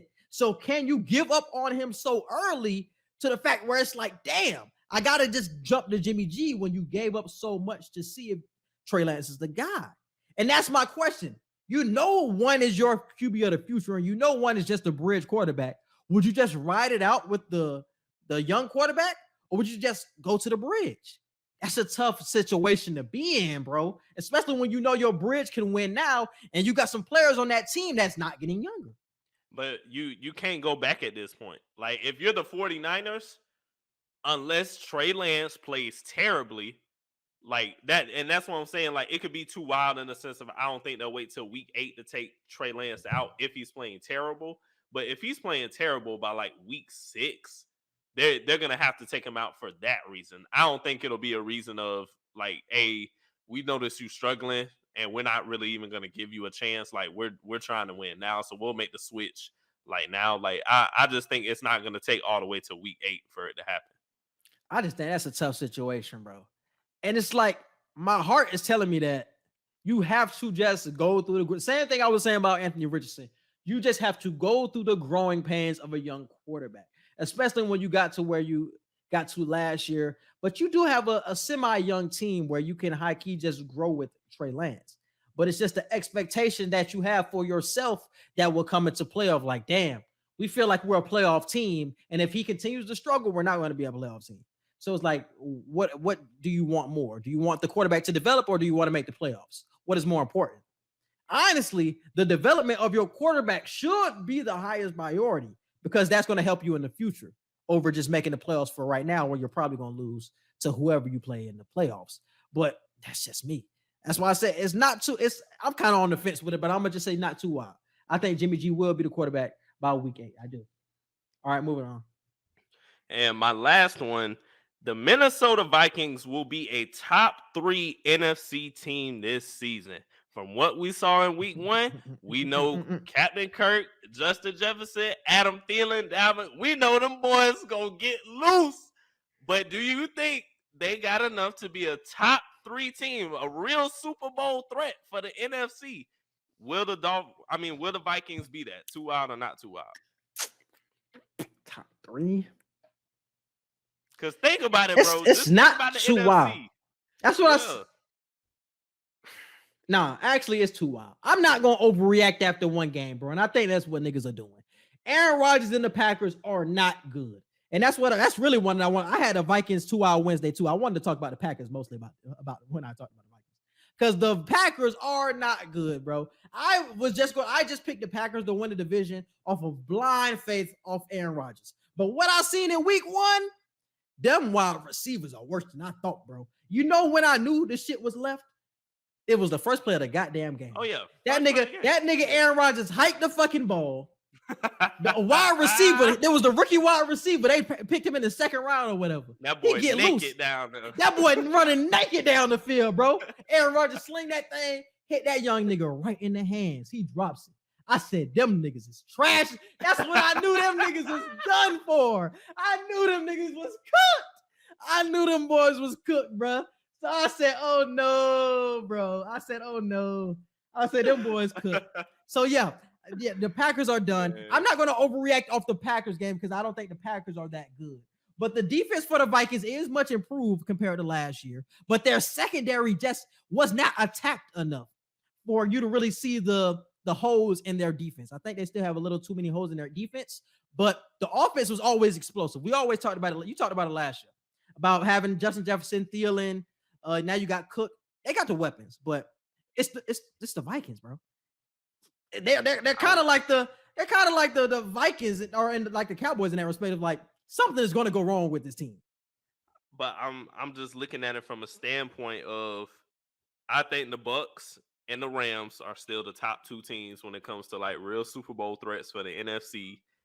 And when it comes to that second tier, you got the Saints, Eagles, and I think the Vikings are in that mix.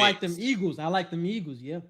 I think the Saints, Eagles, and Vikings are all in that second tier. And then the most wild pick to probably really make the playoffs out of the NFC, of course, would be like the Cardinals if some shit turns around with them.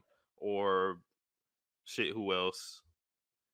Maybe the Giants shock everybody and make some playoff noise or whatever. But those are like the bottom 2 tier teams I see having any type of playoff threat.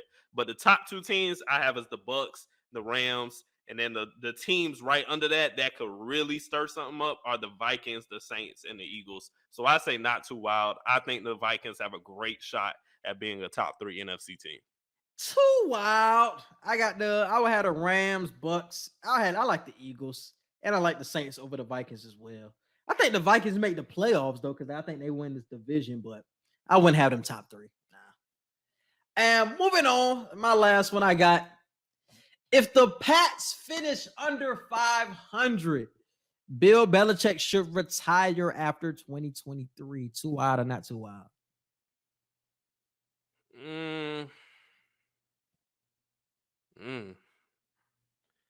You really want to end on a sour note like that, though? You don't want to. You got 6 rings, bro. You've been in the league. You 89. Get your ass out the league.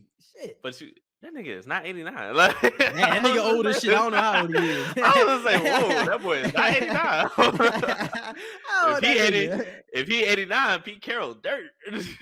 Pete Carroll is dirt. No, he's 70. He's 70 years old. But the only reason I say no, I would say too wild, is because I think in the back of Bill Belichick's head, you don't want to leave with a sour taste in the world of football, like in the mouth of the world of football, because your success has been, at this point, people are saying Tom Brady carried you because of the lack of success you're having now as a coach and the success he's having as a player. But he made the playoffs last year. But I think Belichick wants. But on your last season, though, I think you really want to end it on a good note. I don't think you want to end it on a damn, you ain't even make the playoffs. You know, you don't want to end it on that type of vibe. I think Bill Belichick, don't listen to this nigga, bro. wants at least 70. One last decent season. I think this is it for Bill. If they end up under 500, I think he's proven what he's needed to prove about like the success after Brady. You went to the playoffs. You proved everything you need to prove to me, bro. People who don't want to just ride Brady dick. Like, I agree that Bill Belichick is the GOAT. You proved last year that you can make it to the playoffs with a rookie quarterback. You have done your job. But this season does not look good at all. I think y'all going to be last in the AFC East. And I think really why I say this is because of drafting and building the team. He's not as sharp as he used to be before, bro. Because his last few drafts have been terrible. Like the player's not even on the team in a couple of years. Like they're picking people in first rounds who have like third round grades, thinking they're outsmarting everybody when they're really not. Like I think drafting and building this team after Tom Brady is where he's stumbling right now. Yeah, you made the playoffs, but building for the future doesn't look good. You just got Mac Jones and what else? Your wide receivers ass. Your tight ends, you drafted 2 of them last year. Now they're not even on the roster no more. Your offensive line is really the only thing you have. Your defense has holes in it, gaping holes. I think this team just has a lot of holes to fill, and you don't have enough draft capital, and you don't have enough money to really shore up these things in a quick amount of time where y'all will be back in contention over the next couple of years. I think this is the time to get out, Bill. You proved what you needed to prove, bro. Let people feel how they want to feel about your legacy, but I think he's done enough without Tom to say that, oh yeah, I'm a good. I can retire peacefully, even on this sour note. So I don't know. I think it's just something to think about, Bill. I really do. And moving on, we got social media wants to know. We got should married couples have joint accounts? Yeah, bro. So on the Breakfast Club, some dude had called in. I don't know who it was. It was some listener of the Breakfast Club. He called in because they were having this conversation, and he was saying how he and his wife had a joint account, and she took out $17,000 without telling him to help her brother with whatever legal situation he was going through. And it's like, yeah, you helping your brother and all that, but you took 17 bands out of our account without telling me? Like, I just, nah, bro. I think that's some shit you can't just do. That's too much money to just be taken out without notifying your partner. So I thought this was an interesting conversation because a lot of people on social media were debating if you should even have a joint account with your partner, no matter if you're married or just in a relationship. Some people were saying, yeah, it's necessary because, like, you know, you can have bills, your funds, taxes, she can have hers, and all that. So I just wanted to get your perspective on it. I think it's good to have a joint account, but I also think it's good to have one of your own, you know what I'm saying, where you're primarily spending from each person. Because if he was looking for 17,000, okay, that's 17,000 coming out of your personal fund. It ain't coming out of ours, like you said, unless you talk about it. But I think it's good to have one for bills and taxes purposes, that type of joint account. But we both have our own in terms of, okay, we're going to do our separate spending. I would never have somebody take money out without permission, bro. Not at all. I would turn into motherfucking Walter White if a bitch took $17,000 out of my fucking account. If y'all watch Breaking Bad, do y'all remember when Skylar gave that money to Beneke and my nigga Walter White? That's when Walter White really went mad down there. He was laughing at that iconic ass scene. I would have turned into fucking Walter White, into a fucking madman slinging that meth on the street if niggas would have gave up 17,000, bro. Hell no, without talking to me. That's most of my money. Probably most of that nigga money too. Fuck out of here. You're not stealing 17. I would have turned into a madman, bro. I ain't agree with it at all. I totally agree with Quincy. Like, yeah, I'll have mine. You can have your account. And then we have an account that it's not even really a spending account. Like, it's like Quincy said, it's for bills, taxes, investments, whatever that joint account is for. That's what that account is specifically for. And there has to be like some type of authorization to where we can't take X amount of dollars out without notifying the other person. What you do with your own account is what you do. We have our own personal spending, but then we got the bills, the bill card, as you want to call it. And why are you giving your brother $17,000? That's too much. What does that nigga need $17,000 for? She knew that her husband was going to say no, and that's why she did that shit trying to be slick. What the hell you giving that nigga $17K? I don't give a damn how old I am. I ain't giving no nigga $17K unless that nigga coming to me with a business proposal, nigga. Unless that nigga got some shit in effect and I'm investing some shit. I ain't giving no nigga 17, bro. She probably gave that shit to him like it was 1,700. That shit crazy, bro. You nuts. 17K? That's too much, bro. That's what I'm saying. Now, if it was 1,700, okay, you'll be all right, because it's like, yeah, you took out money without me knowing, but it was 1,700. If we're a married couple, we're older, I'm sure we can lose 1,700 and be somewhat okay. Yeah. But 17 bands? Bro. No, that's too much. That probably knocked the whole goddamn account down to about under 10 right bro. now. Come on, bro. You Man, crazy, bro. I just thought that was a good conversation because I seen Because I think it's yeah. a situation where you got to step to the brother at that point, or you got to. I'm not even stepping to the brother. The sister would have, or his wife would have to step to her brother and say, "Hey, I need that money back." Because ain't no way I'm letting that nigga keep the 17. Hell no. That nigga ain't keeping the 17. He can get 17 from your account. He ain't getting 17 from ours. Fuck no. I'm getting that 17 back. That's why that nigga was on the Breakfast Club trying to get his shit off, because he wanted somebody to hear this goddamn story, bro. He was holding that shit in for so long. He wanted somebody to hear what the hell been going on in his household. I understand him too, because that's some nut shit, bro. 17,000? That's agree. Crazy, bro. That's crazy. I agree. All right, man. Moving on to entertainment and current events, we got R.I.P. to PnB Rock, man. Definitely thoughts and prayers to his family, his girlfriend, his daughter, because this is a tragic situation. Yeah, man. So he was yesterday on Monday, he was in a Roscoe's Chicken and Waffles restaurant in LA. And somebody, I believe they say his baby mom posted a picture of the breakfast that they were eating and the location. You know, on Instagram, if you post the location GIF, it'll actually show what your actual location is. And a lot of people are saying it's her fault. Like, she's the reason why whoever the suspect was that came in and shot him and ultimately killed him, they're saying it's her fault because she posted the location and she's supposed to know better than that, blah, blah, blah. But it's like, bro, they have a kid together and everything. Like, she already probably feels terrible about the fact that it could probably be her fault. But all of the internet just shaming her and just slandering her, saying that it's your fault that this man dead. Like, I just don't fuck with that, bro. Like, I don't like that, because we don't know. What if somebody else in the restaurant posted a picture of him and dropped his location? We don't know if it was her exact posting. She didn't even put him in the picture. It was just the food and the location. So what if you rolled up and it was just her and he wasn't with her? You know what I'm saying? So I just don't like the fact everybody on her head right now. Yeah, you probably shouldn't post your location, and other celebrities have come out since then giving their condolences, but also saying don't post your location until you leave, or just don't post it at all. But, you know, it's a situation where she didn't even post him. She didn't even post him, though. I think she posted his watch and they figured out who she was with. I don't even think it had anything to do with the location shit. Exactly, bro.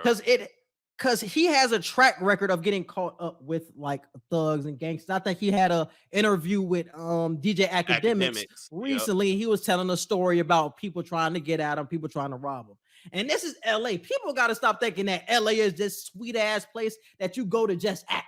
That's still one of the most violent areas, because people know that they can come off you, and people know that it's nothing but green people in LA thinking shit sweet. So everybody is probably around that Roscoe's Chicken and Waffles trying to see who walking in there. Like you said, somebody else could have took a picture of him, or it could have been niggas just looking in, or somebody who's seen him go in Roscoe's Chicken and Waffles who was just plotting on that nigga from the jump. It didn't have to be because of her location sharing that he's dead. The nigga was getting plotted on. It could have been that he just was getting plotted on. That was it. Like, but everybody blaming her, it just doesn't make sense. You know what I'm saying? Like, it's so many other factors that could have been involved with his death. And I feel like we're not praying for the family enough. We're trying to blame her, but not thinking about like how much she's hurting, how much the family is hurting. Like, nobody gives a fuck whose fault it is. The nigga is dead. You feel me? PnB is dead over some bullshit. Yeah. No matter whether she gave it the location or not enough blame is going to the person that actually shot him. And that's the fucked up thing. Like, nobody is actually blaming the robber that was trying to rob him and who eventually shot him. Nobody's talking about that. Everybody talking about some location. No, blame the fucking robber who tried to get at this nigga, bro. Like, that's the issue. Like, that is the issue that we have to hit home. Like, why are you trying to rob a nigga in broad daylight when he with his girl and shit? Like, that's the issue, bro. But we talking about location sharing. That's some bullshit, bro. Yeah, because and another thing. A lot of the people who are saying don't share your location, blah, blah, blah. Share their location. We are normal people, bro. We are not celebrities, and we are not rich. Like, if you are not a rich celebrity or a well-known wealthy person or anybody on that level, this shit do not apply to you. All of us regular everyday people continue doing what the hell you doing and posting wherever you at if you do that type of stuff. Like, I can go to goddamn Aruba and post my location. Ain't nobody finna come and plot me. Like, I don't know no fucking body. I'm not known. I don't gotta follow the same guidelines that niggas like Drake and niggas like that gotta follow. Like, and this is the thing, bro. Like you said, she's a normal human being, and 80% of you bitches on Instagram post y'all location. So it's crazy that I'm seeing everybody or every girl out here, every nigga out here saying, "Oh, don't post y'all location." Well, 80% of y'all do that shit when y'all out. A lot of y'all post where y'all work every damn day. Yeah. A lot of y'all post y'all going downtown doing the same shit every other weekend. So niggas know your routines. Not only do people know y'all locations, people know y'all routines. Like, people know where y'all kids go to school sometimes. Like, people know so much shit about y'all. So a lot of y'all saying that don't post your location, blah, blah, blah, talking about just specific events. Y'all be sharing y'all whole lives with people, but y'all got all the sense in the world when it comes to this. So I just don't like people doing that, bro. Like, leave that girl alone. She hurting, her child hurting, her family hurting. Like, it's a sad situation. You shouldn't be saying shit right now, but giving condolences and hoping that they catch whoever it was that did the shit. Exactly. But that's the type of world we living in, though, bro. We so quick to pass the blame that we're so desensitized to the actual murder that happened. It was an actual murder video on Twitter showing PnB bleeding out, and people are retweeting it and sharing it. Like, damn, we don't even got the common decency of like just not recording somebody when they're dying. This nigga is in there talking shit while recording. You know what I'm saying? A nigga bleeding out. Who does that? But that's the type of society and world we live in, that we just trying to capture some shit for views, bro. It's like, how do people get off of that shit? Like, we're just so desensitized, bro. And we can't really go back because we've seen so much now, but it's just so fucked up, the type of world that we're living in, bro. That niggas can't even go out to eat without feeling like, damn, I don't know if this is going to be my last meal, bro. Like, that shit is nuts, dog. That shit is It's crazy. The culture. Like Kendrick said, it's the culture, bro. That's crazy. But hey, that's another sign, bro, that every day love your loved ones and definitely appreciate them, bro, because you don't know if you're going to see them boys tomorrow. PnB was 30 years old, bro. He didn't think yesterday was going to be his last day. So you got to love the people who's around you, bro. Appreciate them as well. And the situations that he said he was in prior to this, every time he said he let it be known, I'm not on that shit. Like, especially I got my girl and my daughter with me. I'm not on that shit. Anytime that anybody ever caught him, quote unquote, lacking, he had his people with him. Like, he was like, bro, I ain't no bitch or nothing, but I'm not on that shit. Like, I know that's all y'all want out of me. Y'all want a reaction out of me, so that way I can give you a reason to do whatever it is you already trying to do to me. And the fact that he let people know that's not the type of shit that he was on, and then that still end up being the way he died, like that's fucked up, bro. That shit crazy. That is, bro. Definitely prayers up to PnB and his family once again, bro. Damn. He was so talented too, man. A lot of hits on his resume, and it's like, damn, losing somebody that young at 30, bro. That's young, bro. Definitely R.I.P. And moving on to Queen Elizabeth dies at the age of 96. Yeah, the only reason this is on the docket is because I thought this was an interesting conversation. If you haven't heard, Queen Elizabeth II, the Queen of England, who's been reigning since like the 1920s, she died last week on September 8th. And a lot of Black people were oddly very sympathetic. And I just wanted to touch on this because what has the Queen done? I'll specifically say Black Americans, because I don't know how Black people in other parts of the world feel about her. I feel like it's Black people as collective. We all have the same way of thinking a lot of times. But specifically for Black Americans, why were any of you affected by this? Why did any of y'all feel sorry about this person or whatever? I get it. The person died. Give your condolences. But some of y'all were like actually upset about this. And it's like, what has she done for y'all? Like, she has they have a history of stealing from Black people. A lot of the diamonds in the Queen's jewelry and the royal family and all that come from Africa, and they've stolen them from tribes. Like, she has been known to be part of like several oppression leadership things going on in Africa and whatnot, to where it's like and the whole situation with Meghan Markle and Prince Harry, They literally was finna condemn their baby if it was gonna be too dark skinned. So why the fuck are we crying about this lady? Like, I really had no emotions about this. And that's the funny thing of like, I don't really know what the queen does. I just know her name, and I know the fuck shit that she does. Like the Princess Diana situation, and then the Meghan Markle situation. That's really the only thing I know her for. Obviously, I don't stay over there in England, so I don't keep up with none of the shit that she does, how she controls or impacts things. I just know about the fuck shit and how she. Because I ended up watching a documentary on that Princess Diana situation, how she got killed and shit. And it was like heavily implicating that it was obviously the royal family that did it. So it's like, that's really the only reason why I know who Queen Elizabeth is. She doesn't impact my life in any way. So I really don't know too much. I ain't really know R.I.P. I just thought that was crazy. And I don't know how I feel about people like Barack Obama and D.L. Hughley saying their condolences and shit like that. Maybe Obama got to say it just because he was such a big political figure and he just tries to still play his part with making sure America has ties and connections still with certain countries. But people like D.L. Hughley and all them, like, it's why the fuck are y'all giving y'all condolences about this shit when y'all know the same shit that we know? We younger than y'all and we know the same shit. So it's like, I don't know. I don't understand how certain people can just, like, when Donald Trump died, like, niggas better not be right here sad. I know that. I ain't plotting on the man death or nothing like that. But I can already tell niggas gonna be boohoo crying just over $1,200. Over $1,200. Listen to this, bro. Listen to this. Would you rather have dinner with R. Kelly, or would you rather have dinner with Donald Trump? R. Kelly. Why? Well, first off, he's R. Kelly. But but why? I mean, Donald Trump is Donald Trump.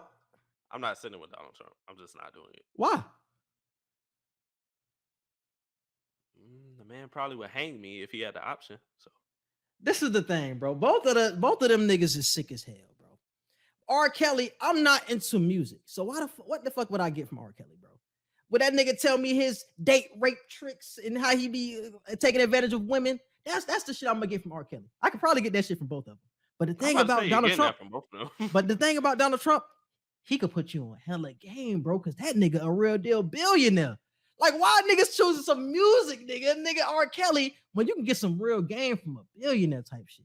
Like I said, both of them niggas are some sick individuals, but give me the conversation with the racist billionaire any fucking time. Talk shit about me, but definitely put me on at the same time. I'll definitely take a dinner with Donald Trump. Bro, you definitely gonna have better conversations with Donald Trump than R. Kelly? What he gonna sing to you? We ain't gotta talk. Yo, you never say you going to dinner with this nigga? What you mean you ain't gonna talk? I don't have to talk with this nigga. That's like the dinner with Jay-Z. No, because everybody said this about that Jay-Z shit. Everybody said just because you going to dinner with him, that don't mean he gonna talk to your ass. I ain't gotta talk to R. Kelly. I can just sit at the damn table with him and eat dinner. R. Kelly ain't gotta talk to you, but you would talk to R. Kelly, bro. You would definitely talk to R. Kelly. What would I say? Anything that I would talk to R. Kelly. Anything that comes out of my mouth is gonna be a line from Trapped in the Closet series. I'm not talking. It's crazy because you could get your shit off. Like, you could talk shit if you was to go to dinner with Donald Trump. You could talk your shit, say how mad you are about everything that happened in America under his term. But at the end of the day, who are you getting the most game from, bro? Are you getting the most game from Donald Trump? If you asking the right questions, obviously, and they're actually willing to talk to you. Are you getting the most game from R. Kelly? Or are you getting the most game from Donald Trump? You're getting it from Donald Trump. Donald Trump, but that's assuming he gonna give me game. But that's what I said. They're both willing to talk to you. Both of them niggas celebrities. They don't got to talk to us. But I'm saying, if y'all having a conversation like real men, yeah, that nigga a racist piece of shit. But who gonna put you on more game? Donald Trump. Unless you into music, but we see what that nigga R. Kelly do. Even if you interested in music, we see what he do with younger niggas, younger people. If you interested in music, we know that story. So I don't even know if you even if you into music, I don't even know if you want to go that R. Kelly route. But Donald Trump, like I said, he a sick nigga too. He got a pass with sexual assault too and sex trafficking. But who are you getting more game from? Donald Trump. I don't know. I don't see it. I don't see it at all. I don't see it. All right, bro. Moving on. We got Quinta Brunson wins an Emmy. So she ended up getting an Emmy for Best Comedy Writer. And she on Cheryl. Damn, what is her name? Cheryl Wright. Who plays what's the lady name on Ava? No. Oh, the black teacher? Black teacher. Yeah. Miss damn, what was her name? Wow, what was her name? Damn. I know her name. I think her real name is Cheryl Wright, but I forgot her school. I'm looking it up right now. Damn. Miss Barbara. Yeah. So Miss Barbara, she ended up getting an Emmy last night as well for Best Supporting Actress in a Comedy Series. So definitely shout out to her. I know Zendaya ended up getting another Emmy for Euphoria. So definitely congratulations to those women. But I really want to keep a focus on Quinta Brunson because that was a big deal. Definitely a big step for her. Somebody who came from like the social media route. She ended up working for BuzzFeed. Now we see her at the top of the mountain at this point, and her show is just going to continuously get bigger. So I just want to give her nothing but flowers and congratulations for getting that, because that's a big step for Black creators, man. So definitely appreciate that. Sure. Definitely, bro. I see her reaching heights even further than Abbott Elementary. Like, she could probably produce and act in other shows. We could probably see Quinta Brunson have her fingers in some movies later down the line. Like, she's still young. She's young enough to where she could still do so much shit. She could be around for decades, bro. So I love to see the road that she's on right now with Abbott Elementary, and the way like she's basically following in the footsteps and could possibly surpass whatever levels The Office put when it came to that fourth wall breaking type of stuff. So I love what she's doing with that, and I'm excited to see everything she's gonna do later down the line. But the big thing about her winning the Emmy was really her acceptance speech and the Jimmy Kimmel situation, which was just weird. I don't know if it was a joke or some hater shit, but him laying on the ground right next to her while she's giving her acceptance speech, I don't understand it. I've never seen no goofy shit like that before in my life, bro. It was like some inside joke between them, because she gave an answer to one of the reporters afterwards. It was posted on Instagram because everybody was on Jimmy Kimmel head saying I don't give a fuck if it's an inside joke or not, bro. You not stealing the shit away from my moment, my nigga. Do that shit when we outside of the after party. She wasn't upset. She gonna act on the outside. On the outside, she gonna say that shit for the media. Hell yeah, she gonna say that, bro. Anybody gonna say that? She literally said, I didn't have a problem with it, but I don't know what the internet says. Like, that's literally what she said. Like, she said she doesn't have a problem with it, but she don't know how everybody else feel about it. You don't think she felt awkward as hell? She gave him major love. You don't think she felt awkward as hell when she giving a goddamn speech? She said she did it. She literally said this is lying. You think she telling the truth, my nigga? Do you think she just gonna spew everything the truth with Quinta Brunson? She felt awkward as hell. And that was some whack ass shit by Jimmy Kimmel. I don't give a fuck what inside joke that was. You could do that shit at the after party, my nigga. When I'm giving my acceptance speech, my big acceptance speech, get your ass out my spotlight. That's real shit. I don't give a fuck if she said it's okay. I know damn well she know that wasn't okay. That goofy shit. That shit was goofy. Shit. You allowing this shit? If it's an inside joke, you allowing that goofy shit on your moment? If it's a nigga I know, and it's a nigga that helped put me in the game for real, and like really was an idol to me and gave me some of my first actual acting opportunities, I ain't fazed by it. Like, I don't care. I ain't fucking with none of that. She literally went on a whole spiel about how he really was one of the only people to give me my first real break, was able to put me on his show, was able to put me on a platform that I was. We've seen so many people put other people on, but we ain't never seen a nigga do some goofy shit like that where you take the moment away from me. We don't know the relationship they got. But it doesn't matter what the relationship is, bro. Some shit just call for certain shit, bro. Where, okay, it's a time for this and it's a time for this. It's a time for me to have my fucking moment at the Emmys, bro. It ain't the time for you to do that goofy shit. Whether she's cool with it or not, it don't matter what their relationship is. It's a time and a place for everything, bro. When she has her own. In every picture, this goofy ass nigga laying on the floor in her moment. No matter whether she's cool with it or not, this shit just goofy, bro. Whether she cool with it or not. I can't be cool with that, bro. You take it. I don't care what you did to put her on. We've seen so many niggas get put on, and nobody ever done no goofy shit like that. I can give you praise without you doing goofy shit. Come on, bro. I can't rock with it. I can't rock with it. But moving on to movie and show news, we got Avatar 4 is already filming. If you guys don't know, Avatar 2 has not come out yet, but apparently Avatar 4 is already in production. Apparently, there's supposed to be 5 movies that come out in this film series. We get the second one in December, and I'm pretty sure it's going to be every year after that. We're getting another Avatar movie. So just expect these to come out rapidly. I wonder what the quality of the shit going to be, because what if the reception of the second one is not good and you kind of like that shit gonna be fire. But I'm saying, what if the shit is not good and we kind of like, that shit was straight, but it wasn't that great, but you gonna continue to make the movies? If the reception isn't there, you're gonna continue to make the movies? You're gonna get money off of it, but it's like, I think that's a big thing is reception, bro. And I think it would have been smart to see how the second one does. It's probably going to be fire. I know it's going to be fire, actually, because the first one was fire. But I think it's just a good thing. It's just the safest thing to just see how shit play out and then rock on with the third, the fourth, the fifth. But they already on the 4th movie filming this. Like, damn, that's a lot of confidence in what the second and the third one going to be. That shit crazy. And now that we know they're already filming on the 4th, that means what took them so long since the first Avatar is they were filming for both the second and third movie. So, what do you mean? Because honestly, I thought this whole time, like over the past few years, they only been filming for the second one. No, they must have been filming for the second and third one this whole time, which is why now they're announcing Avatar 4 is already filming, because we done did the third one without even really telling y'all. Mm-hmm. So that's what I'm saying. But maybe the second one that's about to come out is like a part 1 or something like that.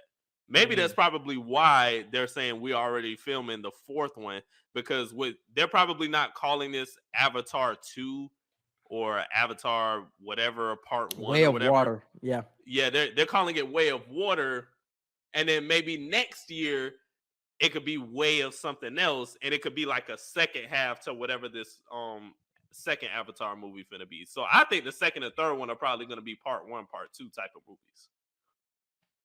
Let me see, bro, because they got Avatar. Okay, they don't have the actual names of the images up here other than Way of Water movies.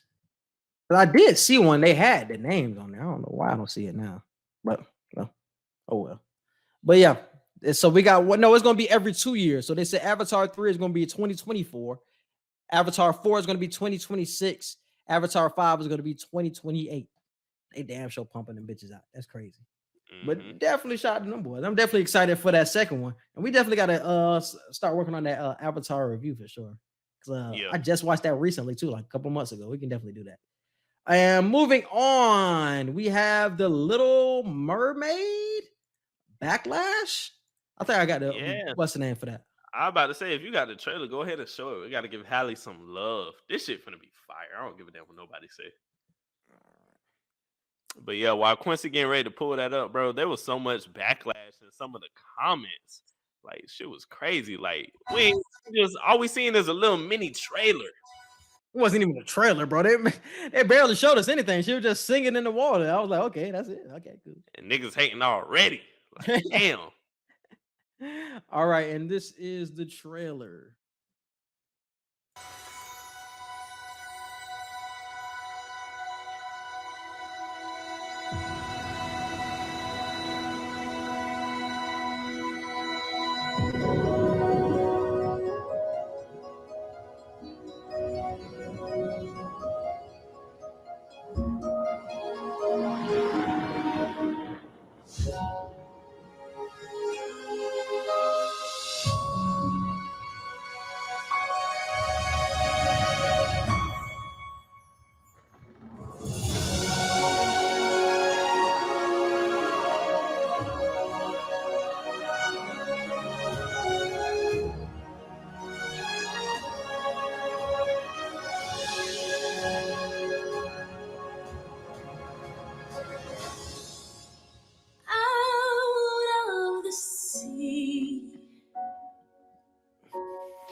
album is not yet rated. Damn.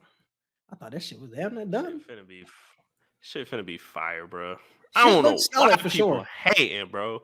And people pissing me off because people got so much nitpicking, bro. It's not even real criticism. People talk about why she don't look like she underwater for real. Like, people giving shit like that, bro. Like, come on now. Why isn't her hair more red? Or like, why she don't look more like a real siren type of mermaid? Like, bro, it is a fucking Disney movie. Calm down. Yes, it's the Little Mermaid. It's a real life adaptation. How many real life adaptation movies seen where the shit was really flawless? Usually these movies don't turn out that well anyway, though. Exactly. So it's like, it's not like we got this trail of live action movies that have come from the animated ones that we could just say she got a lot to build go off of. So like I just think people hating, bro. It's a lot of people mad at the fact that it's a black mermaid when mermaids don't even have a race for real, like the mermaids. But it was just certain shit. I saw people saying they need to make her look more like a siren. And for those of you who don't know, sirens are like the evil versions of mermaids, or a quote unquote more realistic look of a mermaid. This is a Disney movie. We're not trying to scare the little kids. Like, if you look up a siren and look up a mermaid, you're gonna be like, what the fuck? Like, why would they want her to look like this? Like, she would look like some real demonic type shit if they made her look like that. Okay. But people were saying, like, she don't look like she in water for real, and this, that, and the third. Like, people got criticisms off of not even a full minute for real trailer. I hate people sometimes when it comes to criticism like that. It's crazy because you bring up the siren. They might have her the old, what's the fat girl lady name? Ursula. They might have her as the siren or whatever. Since you say she's so demonic or whatever. Well, Ursula was like a octopus character, so she can't really be a siren for real. Because sirens are literally like demonic mermaids basically. So okay. Well, I'm definitely excited. I'll definitely be watching that. I'm definitely looking forward to it too. So definitely shout out to Halle for getting that back. And that singing sounds amazing. That's what stuck out to me the most. Because y'all can't get any little white girl to step into this role, but who got the pipes like her though? That's what y'all really need to be questioning. Y'all talking about the race of it, but who's singing like Halle? Who tapping out of that? That's why a lot of them white girls got beat out. Because nobody can sing like her. And that's what really matter about a live action musical. The goddamn singing. So that's why she won. Y'all gotta stop hating on that goofy shit. Cause we don't want nobody that's gonna have a voiceover. Nah, we want somebody who really gonna sing for real shit. We need that real shit. So yeah, that's why she got that goddamn role. Bro, what you got for song of the week?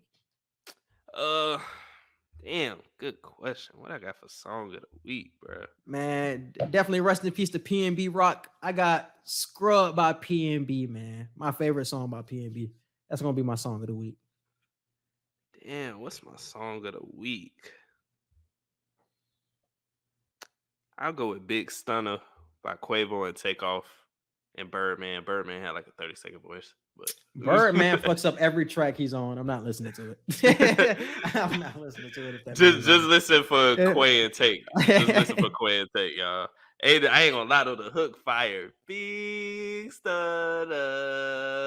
That shit. Birdman does the hook. Birdman does the hit. No. That's what I'm saying. His part is only like 25. Oh, okay. Because there's only one song Birdman has ever been on that he didn't fuck up, and that was Da Vinci. That was it. Yeah. He's fucked up every other. He's fucked up every other. Oh wait, no. Stunting like my daddy. Stunting like my daddy. Stunting like my dad. That's another one. Yeah. I was thinking about Stunting like my daddy in the bucket of my head. Like a lot of the old shit Birdman was a part of. Yeah, like because we taking over Birdman. Dad, I'm number one. Yeah, like that shit was fire, bro. A lot of old Birdman shit was fire, but when he got to that 2010 era when he was still trying to rap with Nicki Wayne and Dre, it's like, nah, bro, we're not here for you. Like, like we rather listen to Tyga over your ass right now. Facts. Tyga? Nigga, Tyga lost all his respect, bro. He came into the game right and really lost all of it. He came in with wasn't he on Bear Rock? I want to say he was on Bear Rock. So many niggas got introduced to us that didn't last. Yeah, bro. Oh my. If you was on that Bear Rock song, we expected you to be here for a long time. Tyga was here. He had Rack City, and then I don't remember what the fuck else he did. Yeah, and moving on to movie and show reviews, man. What we got coming up? We just did episodes 3 and 4 for She-Hulk, so that'll be coming out soon. We try and decide right now what episodes we're gonna do for Raising Kanan. We'll probably just have a full season 2 review for y'all coming out whenever the season is done.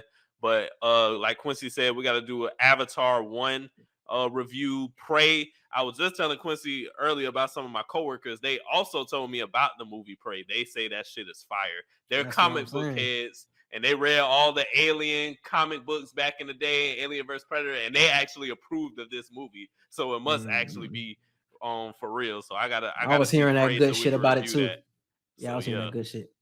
All right, man. We appreciate y'all for listening. And we out. Peace.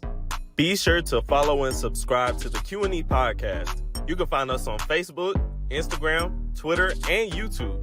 And feel free to listen to us anytime on all podcast platforms, including Apple Podcasts, Google Podcasts, Spotify, and iHeartRadio.